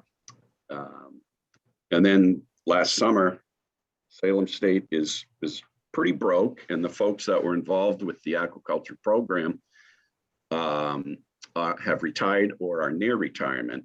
So they are getting out of the business, and they asked if we wanted it back, and we said, sure. So the director charged me with kind of revitalizing it. So let me show you a few pictures and tell you what we're up to there. So you can see it's out down by Salem Willows in Salem. And you could see it's right before Salem Willows, and it's right next to the South Essex Sewage Treatment Plant and a power plant. But believe it or not, those aren't really, they don't affect us much. When the wind is just right, sometimes you get the plant smelling a little bit, but not so much. But there's some really unique pieces of this. One being the Smith Pool. This was created, I don't know, 100 years ago as a public bathing pool. And it was abandoned sometime in the 30s or 40s. So the property, the pool is about 10 acres and the land surrounding the lab is about 8. So it's just a tremendous piece of property. It's really wooded and secluded, and it's just a beautiful property. But having a pool, and you can see it has a tide gate that we can manipulate. You can see the tides going out right now in this picture, but we can do experiments in the pool. And this is like unique, probably on the entire East Coast. There's nothing like this. So we have some plans to utilize that. I'll zoom in a little bit. So that's kind of the picture of it there. That's some of the buildings from the South Essex Sewage District, just to the left. And so it's sort of an unassuming one-story building on a wooded site. And that's the back entrance that, the main entrance that we use. And there's the dam with the tide gate. And that's a shot across the pond. So right now it's occupied by me and Melanie. And I will tell you, there are worse places to hang out. And another shot, that's the pier. And this is another part of the aquaculture system that they had. They had a grow out system on the pier. So anyway, it's full of wet labs, and these pictures don't really do it justice because they're actually a little bigger than what they appear. So this is what was used for shellfish. And so the main thing Salem State did was grow soft shell clams up to stockable size. Not a huge production, but they did supply spat to a handful of local towns. And this is called the fish room. So you can see all these pumps, all these filters, biological filters, the whole system. It was just a huge cost, all the way up to the lights, that are impermeable to salt, things like that. The problem is almost everything you see in this picture is broken because Salem State stopped investing in it in probably 7 or 8 years ago. And you just can't stop investing in a marine lab. Things go to hell pretty quickly. So we're trying to undo that stuff and trying to figure out where we're going to go and what we need to keep and what we need to clear out. There's a room devoted just to raising algae and zooplankton for feeding. This was for clams, but we can probably utilize it for other species too. And I'll talk about that in a second, very briefly. And then there's some dry lab space too. So it's really comprehensive for a small marine lab.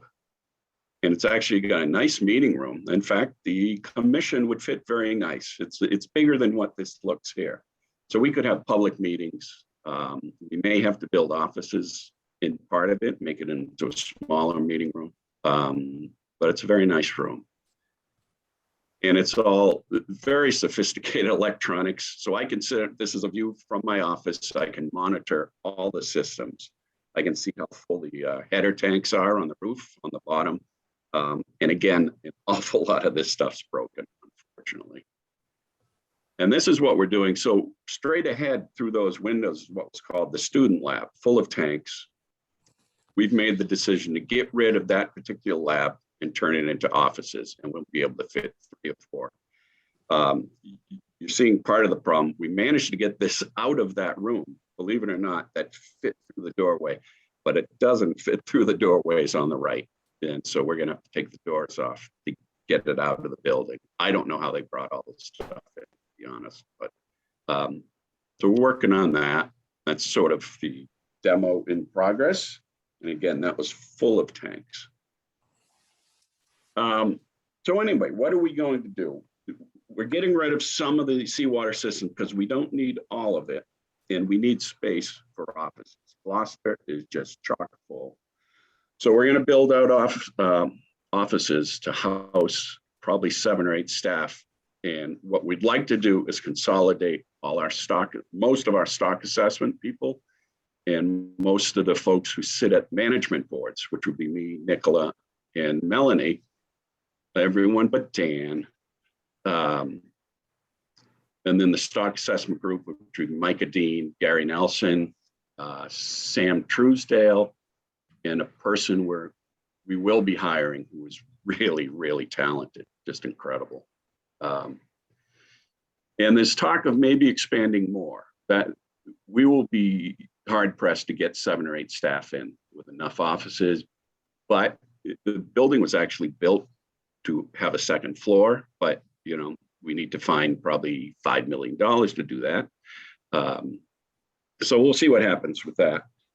Some of the possible work besides the office stuff, and having all the stock assessment and some of the managers here would be just great, because the cross fertilization, the hallway talk and between the scientists, it would just be tremendous. But some of the things we'd like to start working on is winter flounder hatchery work. And there are some things, I'm not a proponent of stocking winter flounder. It's been tried and it works to a point, but not very well. But what we want to do is look at the science. We need to look at hatching time, larval period, and things like that, in conjunction with work we're doing in Boston Harbor, looking at the winter flounder population. One of our eelgrass folks said, geez, we could fill tanks with eelgrass and then harvest the seed, which is a really effective way to restore eelgrass. We're talking about continuing striped bass terminal tackle studies in the pool using very sophisticated acoustic tags. So we'll be able to actually see in almost real time what the bass are doing. And more importantly, we can manipulate the temperature simply by closing the gate. It'll immediately start warming because it's not terribly deep. It probably averages 8 to 10 feet deep. And then, it's possible we can rejuvenate the shellfish hatchery if there's a need. We're not sure where that's going to go. It would take a lot of work, but if there's a major local need, we could get back in the business. And then to help fill up all the tanks, we're looking for collaborations. I've already talked to UMass Boston, UMass Amherst, and about grad students coming here. Salem State would really like us to get undergrads over here in an internship program. And, they could really contribute to any of these projects we're talking about. And then there's collaborations with the blue economy, which I didn't really know what the blue economy was until they started talking to me about it. But because we have 8 acres and a pond, you can do things with aquaculture pens, high-tech things, instrumentations, things like that. So there's interest like that. So we're not 100% clear where we are heading, other than we're going to have staff here. But some of the things I've suggested we're probably going to move forward with. So it's pretty exciting. And there's a lot of other things that I'm sure we can do too, especially if we bring in grad students and start addressing some of the unknowns that we deal with fish stocks. So anyway, I think that's all I got. So I encourage any of you to stop by for lunch sometime. And I believe Khalil's coming up in a week or two to eat lunch. So that'll be good. So stop by anytime. So Mr. Chairman, that's all I got. Thank you. Thank you, Mike. Dr. Armstrong. Questions for Dr. Armstrong? Not seeing any, Mr. Chair. Then we can move. Shelley Edmondson. Shelley, you're recognized. Thank you. I just wanted to say that was a really, really cool presentation, Mike, and I'm excited about that opportunity for everyone at DMF. I think it has a lot of potential.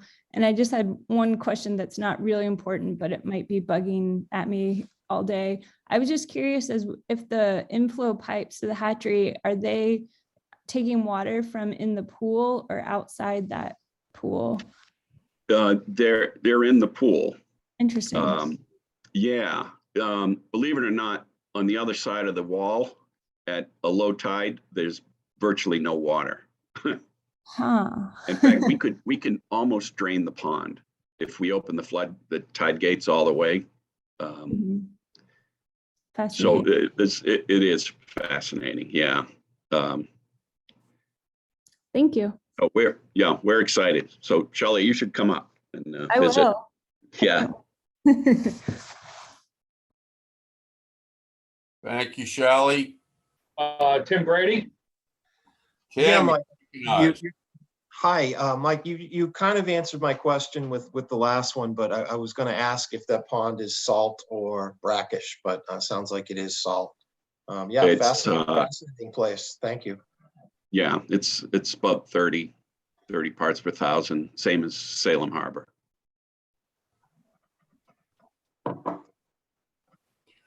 Any other questions, Jared? Bill Amber? William, you're recognized. Thank you, Mr. Chairman. Yeah, wow, what a fantastic facility. I think, and I'm sure you guys are already involved in the possibilities of raising money through the recently passed national program to improve infrastructure. I hope our two senators are on your short list for contacts and seeing if we can't get some of the many millions of dollars that are going to be floating around up to your program so that you can put those wonderful assets to work. Boy, you're just scratching the surface when your discussion of the blue economy. I think about the carbonization, carbon sequestration that they talked about, some of it having to do with plankton. I'm sure you're much more familiar with it than I am, but good luck to you. And I hope you get the several millions of dollars or multiple millions of dollars that you need. You deserve it, and it'll go a long way to improve our conditions here. Yeah, thanks, Bill. I know the commissioner and the director are looking lustfully at that money. We could do a lot of good things at this lab.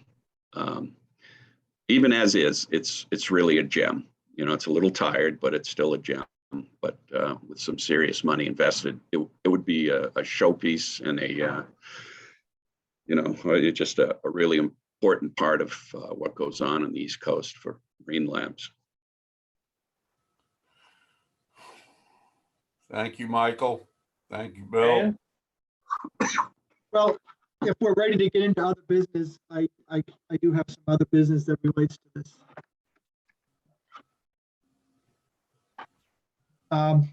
So I just want to mention we had to have another facility down in Oak Bluffs, which was the old lobster hatchery.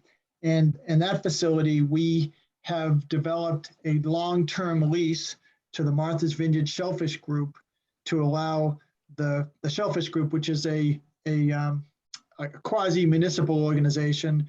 Basically, it's all the towns pitch in to create a shellfish hatchery program that serves the needs of the island communities. And about 10 years ago, we renamed that facility the John T. Hughes Research Station. And we've also invested some money into the facility, and it is occupied by the island interests pretty successfully. And one of the problems with that was, it was costing us a fair amount in our own capital budget, and we really weren't using it at all. So we worked with the administration, and we got permission in the law to create a lease so that the Martha's Vineyard Shellfish Group is now leasing that building from us, basically at no cost. But it also gives them a firm foothold there for 15 years, and it allows them to raise money to invest in the building. So DMF still owns the building, but we've given them a full 15-year lease, and it gives them a chance to build out the building and or even maintain it for their own use. So it's an interesting and parallel story on the other end. That building was built as the lobster hatchery, but we stopped hatching lobsters about 21 years ago. And on another note, the person who helped create that hatchery, John T. Hughes, just recently passed away this week at age 99 and a half. And he was the DMF biologist who was world renowned for his interest in aquaculture and lobster culture specifically. And through lobster culture, he was able to contribute to a lot of life history studies. And Dr. Armstrong actually worked there as a summer student back in 1980. And so unfortunately, John just passed just this week, and he was a really great guy and very, very spry for his age, and kind of a real role model for all of us who look forward to aging gracefully. So that's all I have on that front. Thank you, Director. So can we move this along now to other business? Jared? Go right ahead. Well, I don't see the business meeting schedule for 2022. So I can provide preliminary dates. We're looking at January 20th, either March 3rd or March 10th, April 7th, May 12 or May 19, June 9 or June 16. I will circulate an email after this meeting to the commission members to get feedback on those dates so that we can get those dates on the book as soon as possible. We're still looking to hold that January 20th meeting in person, and then maybe proceed to a every other month toggling between virtual and in-person meetings. Probably looking at a hotel facility for that January 20th meeting, given some ongoing construction in Westboro. And the fact that that hotel setup worked fairly well for the Shellfish Advisory Panel meeting back in November. So unless things change, we can expect that January 20th meeting to be in person. Jared, what are the February and March dates again? We're not, because the January 20th meetings are occur so late in the month, we're not looking to have a February meeting. Okay. Instead, we go right to a March 3rd or March 10th meeting. Likely the 10th, given rulemaking timelines and that February public hearing on the quota managed species proposals discussed today. Okay, in April is the 7th. April's the 7th, May 12 or May 19, June 9 or June 16. Perfect. But I'll circulate an email immediately following this meeting to the commission members to get their feedback on those dates. Okay, Jared, thanks. Thank you, Jared.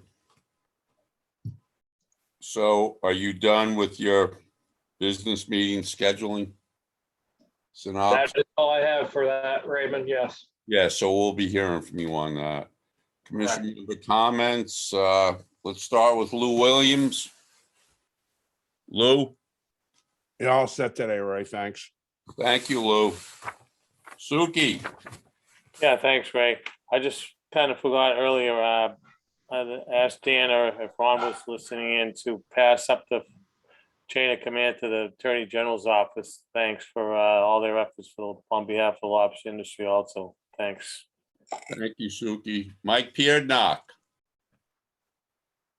Thank you, Mr. Chairman. As noted earlier, there was a recent article in the newspaper, and I just want to note it is in the newspaper, so I don't know the truthfulness of what's in it or the details. I have not been able to fact check it, but it was providing details that the Plymouth nuclear power plant would discharge radioactive impacted water into Cape Cod Bay. So naturally, I think for me or anybody else, that would put the hair up in the back of our head and be of concern. So I want to just throw it out there that hopefully, Dan, you and your staff can look at that and make sure if that is occurring, that it is done to not have any detrimental impact on the habitat, or I kind of scratch my head that we have such issues with the Plymouth sewer discharge and impacts to our oyster beds and so on, but yet this would even be considered for something that bioaccumulates in fish or oysters or lobsters or so on. So I don't know if, Dan, you have any insight into that or where that stands. I know that the problem is that the Nuclear Regulatory Commission has a different set of protocols that they follow and different things that they'll accept. So I'm worried that this could be pushed down our throat regardless of whether we stand up and try to fight it, if it is something that is justified to do such. So Yeah, Mike, I'll report back at the next meeting. I'll consult with the Department of Environmental Protection about what kind of state input is possible in terms of those decisions. okay, and one last thing, next week is New England Fishery Management Council meetings, and there are some continued discussion and a pending discussion about the Georges Bank cod status and the stock that is of concern. And I just throw that out there to make everybody aware of that, because it could have significant implications of that discussion on everybody, rec, for hire, commercial, and so on. Thank you. Thank you, Michael. Shelley Edmondson. Thank you, Ray. I just wanted to add to Dan's earlier comment on the Shellfish Group and the John T. Hughes hatchery, and just how grateful I am that DMF was able to figure out how to lease the hatchery to the Shellfish Group. They do so much for the island here, so that's it's a great thing and a huge impact. So I wanted to thank everyone who was involved in making that happen, and also just to give my respects to John T. Hughes. He was a great man. So I echo Dan's words. Thank you, Shelley. Bill Doyle. Thank you, Ray. Mirror, along the lines of what Mike just said, I understand that Wareham is in the early stages of planning a 25 million gallon a day discharge pipe. And that I just find that terribly alarming in 2021. I am excited that we've increased quotas and landings for sea bass and scup. And I think that's something that the public would love to be part of and know. I know that over the past many, many years, everyone keeps telling me, but there's no fish left in the ocean. And this is a success story. And I hope we could share that in some type of press release. Thank you. Thank you, Bill. Khalil. Thank you, Mr. Chairman. First of all, I'd like to just say, I'd like to commend everyone in the collegial manner in which we conduct ourselves at these meetings. Sometimes we don't always agree with each other, but the fact of the matter is we accept each other's opinions and we listen to them, and I find that very valuable and rewarding. One question. This is, I guess, for Mike Armstrong and Dan and Nicola. Will we be having our striped bass subcommittee meeting scheduled fairly soon? Yes. Maybe in January or? Yeah, that's a good question. Is Story still on? Story, you guys were working on some analyses, and the completion of those analyses was what was holding up the schedule of that meeting. So can you speak to that? Yeah, so we're almost done with the analysis and reviewing it internally, so we can schedule that, Khalil. We were thinking as early as before Christmas, but that depends on schedules. So it's coming up soon, and we'll be in touch in the next week to schedule it. Perfect, thank you. Tim Brady. Hi, Ray. Thank you, everybody. I want to echo what Mike said about the article about the potential release of radioactive water from the pool at the nuclear plant. The article that I read was talking about it happening January, February, maybe. So it seems like something we really need to jump right on. And I've had just a few calls about it because the article just came out, but definitely a lot of angst from the local lobstermen here in Plymouth that, they're hustling to get all their gear out of the water for the right whale closure. They come home and read in the newspaper that the nuclear plant's going to discharge, radioactive water into the water that they're pulling all their traps out of to protect the right whales. So it's almost, I hate to say it, but it's almost comical to that we would even be contemplating this. But again, appreciate it if we look into that. I think it's something that would be really good once we get some real information for the maybe the commission and even DMF to take a stand on. Thanks. William Amaru. Thank you, Mr. Chairman. Very proud of the commissioner that participate in this. It's an amazing thing. Being with the council for the number of years I was to see this much material placed before us for a half-a-day meeting and accomplish what we do. It's very, very, makes my heart warm. It's great. Wonderful leadership provided by you and the staff as well. So I'm looking forward to meeting with the rest of the commissioners before all my hair falls out, and that might actually come to pass. So, thank you.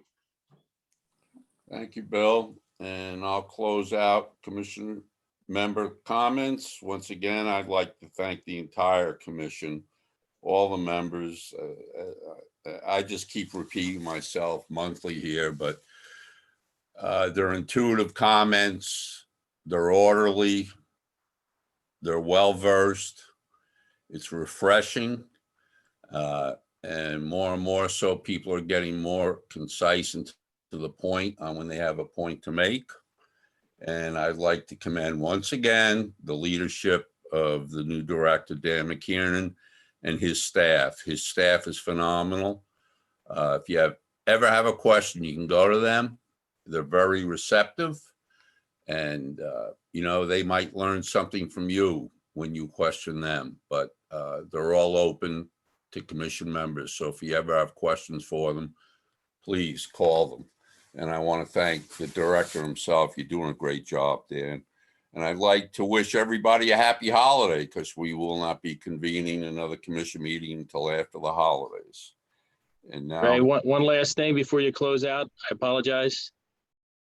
If I can have the floor. yeah. Thank you. Bill Doyle mentioned the Wareham sewage discharge. That discharge is proposed for the canal.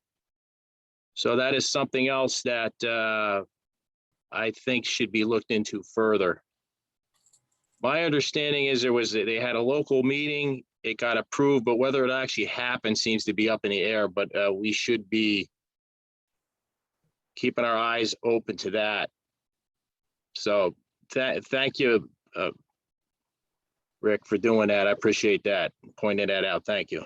Dan, do you know anything about this or this is just the initial phase? I know my staff have commented on the proposals. We can bring those folks forward at the January meeting. I also have been speaking to Dr. Chrissy Pettypass, our staff, about the modeling that would have gone on there to describe the impacts of that of the effluent. Just like we are trying to model the flows around all the wastewater treatment plants, this one is going to be expanded, and I believe there was some modeling done in advance. So, and if not, we have the SMAS folks under contract to perform those kinds of analyses.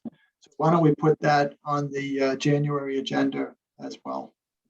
Maybe the standard is to speak on this. Well, one last thing, maybe I've been away from this too long, but my understanding is, but this could be dated, that any future discharge from sewage treatment plants, it was preferable that there'd be infiltration and not discharged to a surface water body.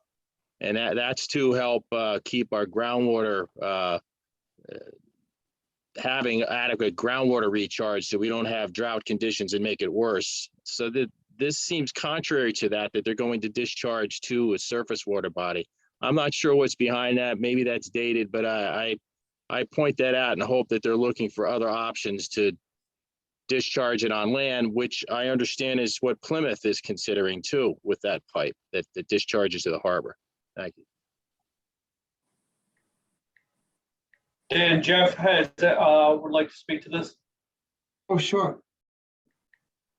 Very quickly, what the proposal is to consolidate the wastewater treatment plant discharges from Marion and from Wareham through the Mass Maritime outfall in the canal.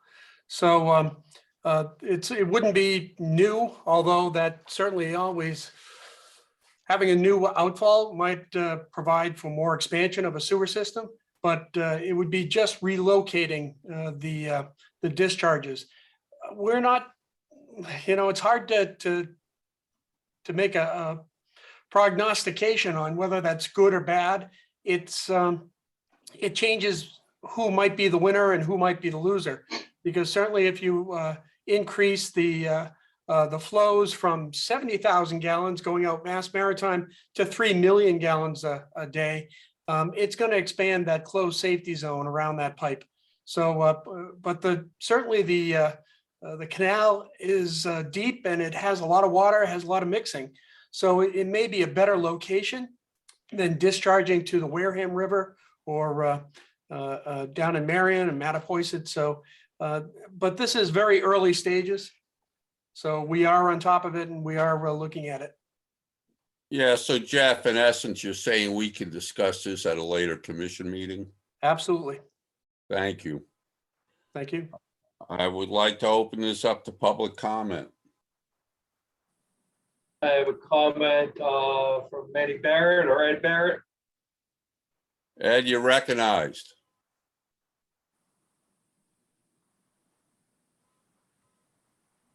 You're muted.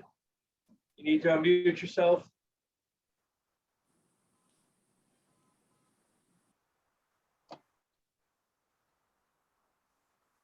Okay, I think I unmuted myself. Can you hear me now? Can hear you loud and clear. Great. Thank you, Jared. Thank you, Ray. I don't want to get too far ahead on the proposals for summer flounder, but they're fairly significant. And my concern is that a public hearing, I don't think we're going to be able to cover everything that's going into that pot. So I would hope, or that maybe we could possibly we could work on having a full day somewhere to meet. I know of COVID, I know of all the implications of that. But I would say that, we had a Seaport Economic Development Council meeting in person back in the fall. So just want to throw that thought out to Dan for consideration. Again, I think there's a lot of change that we're proposing. So I think it needs a deeper dive, as they like to say. So thank you for your chance to comment. So you've made a suggestion to the director, and he and his staff can sit down and talk out parameters, or whether it's got to be a 4-hour meeting or a full 8-hour meeting, but they will address that and get back to you, Ed. How's that sound? That sounds great. Thank you, Ray. Thank you, Ed. Any other public comment, Jared? Yes, Beth Cassoni. Beth, you can unmute yourself. Good afternoon, Beth Cassoni. You're recognized. Good afternoon, Mr. Chairman. Thank you for the opportunity to comment. I would like to echo Suki's remarks earlier and express my appreciation and thanks to the Division of Marine Fisheries for their efforts in the recent lawsuit that was placed against the Commonwealth and the commercial lobster industry, and also to express my gratitude to the Attorney General's office. I was able to attend a couple of days in court and listened every day. Bob Glenn, Dan McKiernan, the witnesses, the Attorney Generals, they did a phenomenal job. And when I saw the 20+ 6-inch 3-ring binders of documents that the Commonwealth had put together defending the commercial lobster industry, it was astounding. I am just floored and proud to be a citizen of the Commonwealth. And I also would like to express the concern that was brought up about the Pilgrim discharge. I've received several emails and I have sent the information and our concerns along to Lisa Engler at CZM, and we're going to be meeting with the Undersecretary soon. So if there's anything that can be done, even if it's a letter, something to hopefully stop this from happening, given the, stocks, recent stock assessments outcome, we don't need anything that's going to harm the resource that the industries work so hard to keep. Thank you. Thank you, Beth. Jared? There are, Beth, did you have more to say? Nope, sorry. Oh, okay. Then no, there's no further comments from the public, Mr. Chair. Thank you, Jared. Well, thank you all commission members and thank you for the public for public comment. I need a motion to adjourn. Motion to adjourn. And that is Bill Bill Doyle. Doyle. Need a second.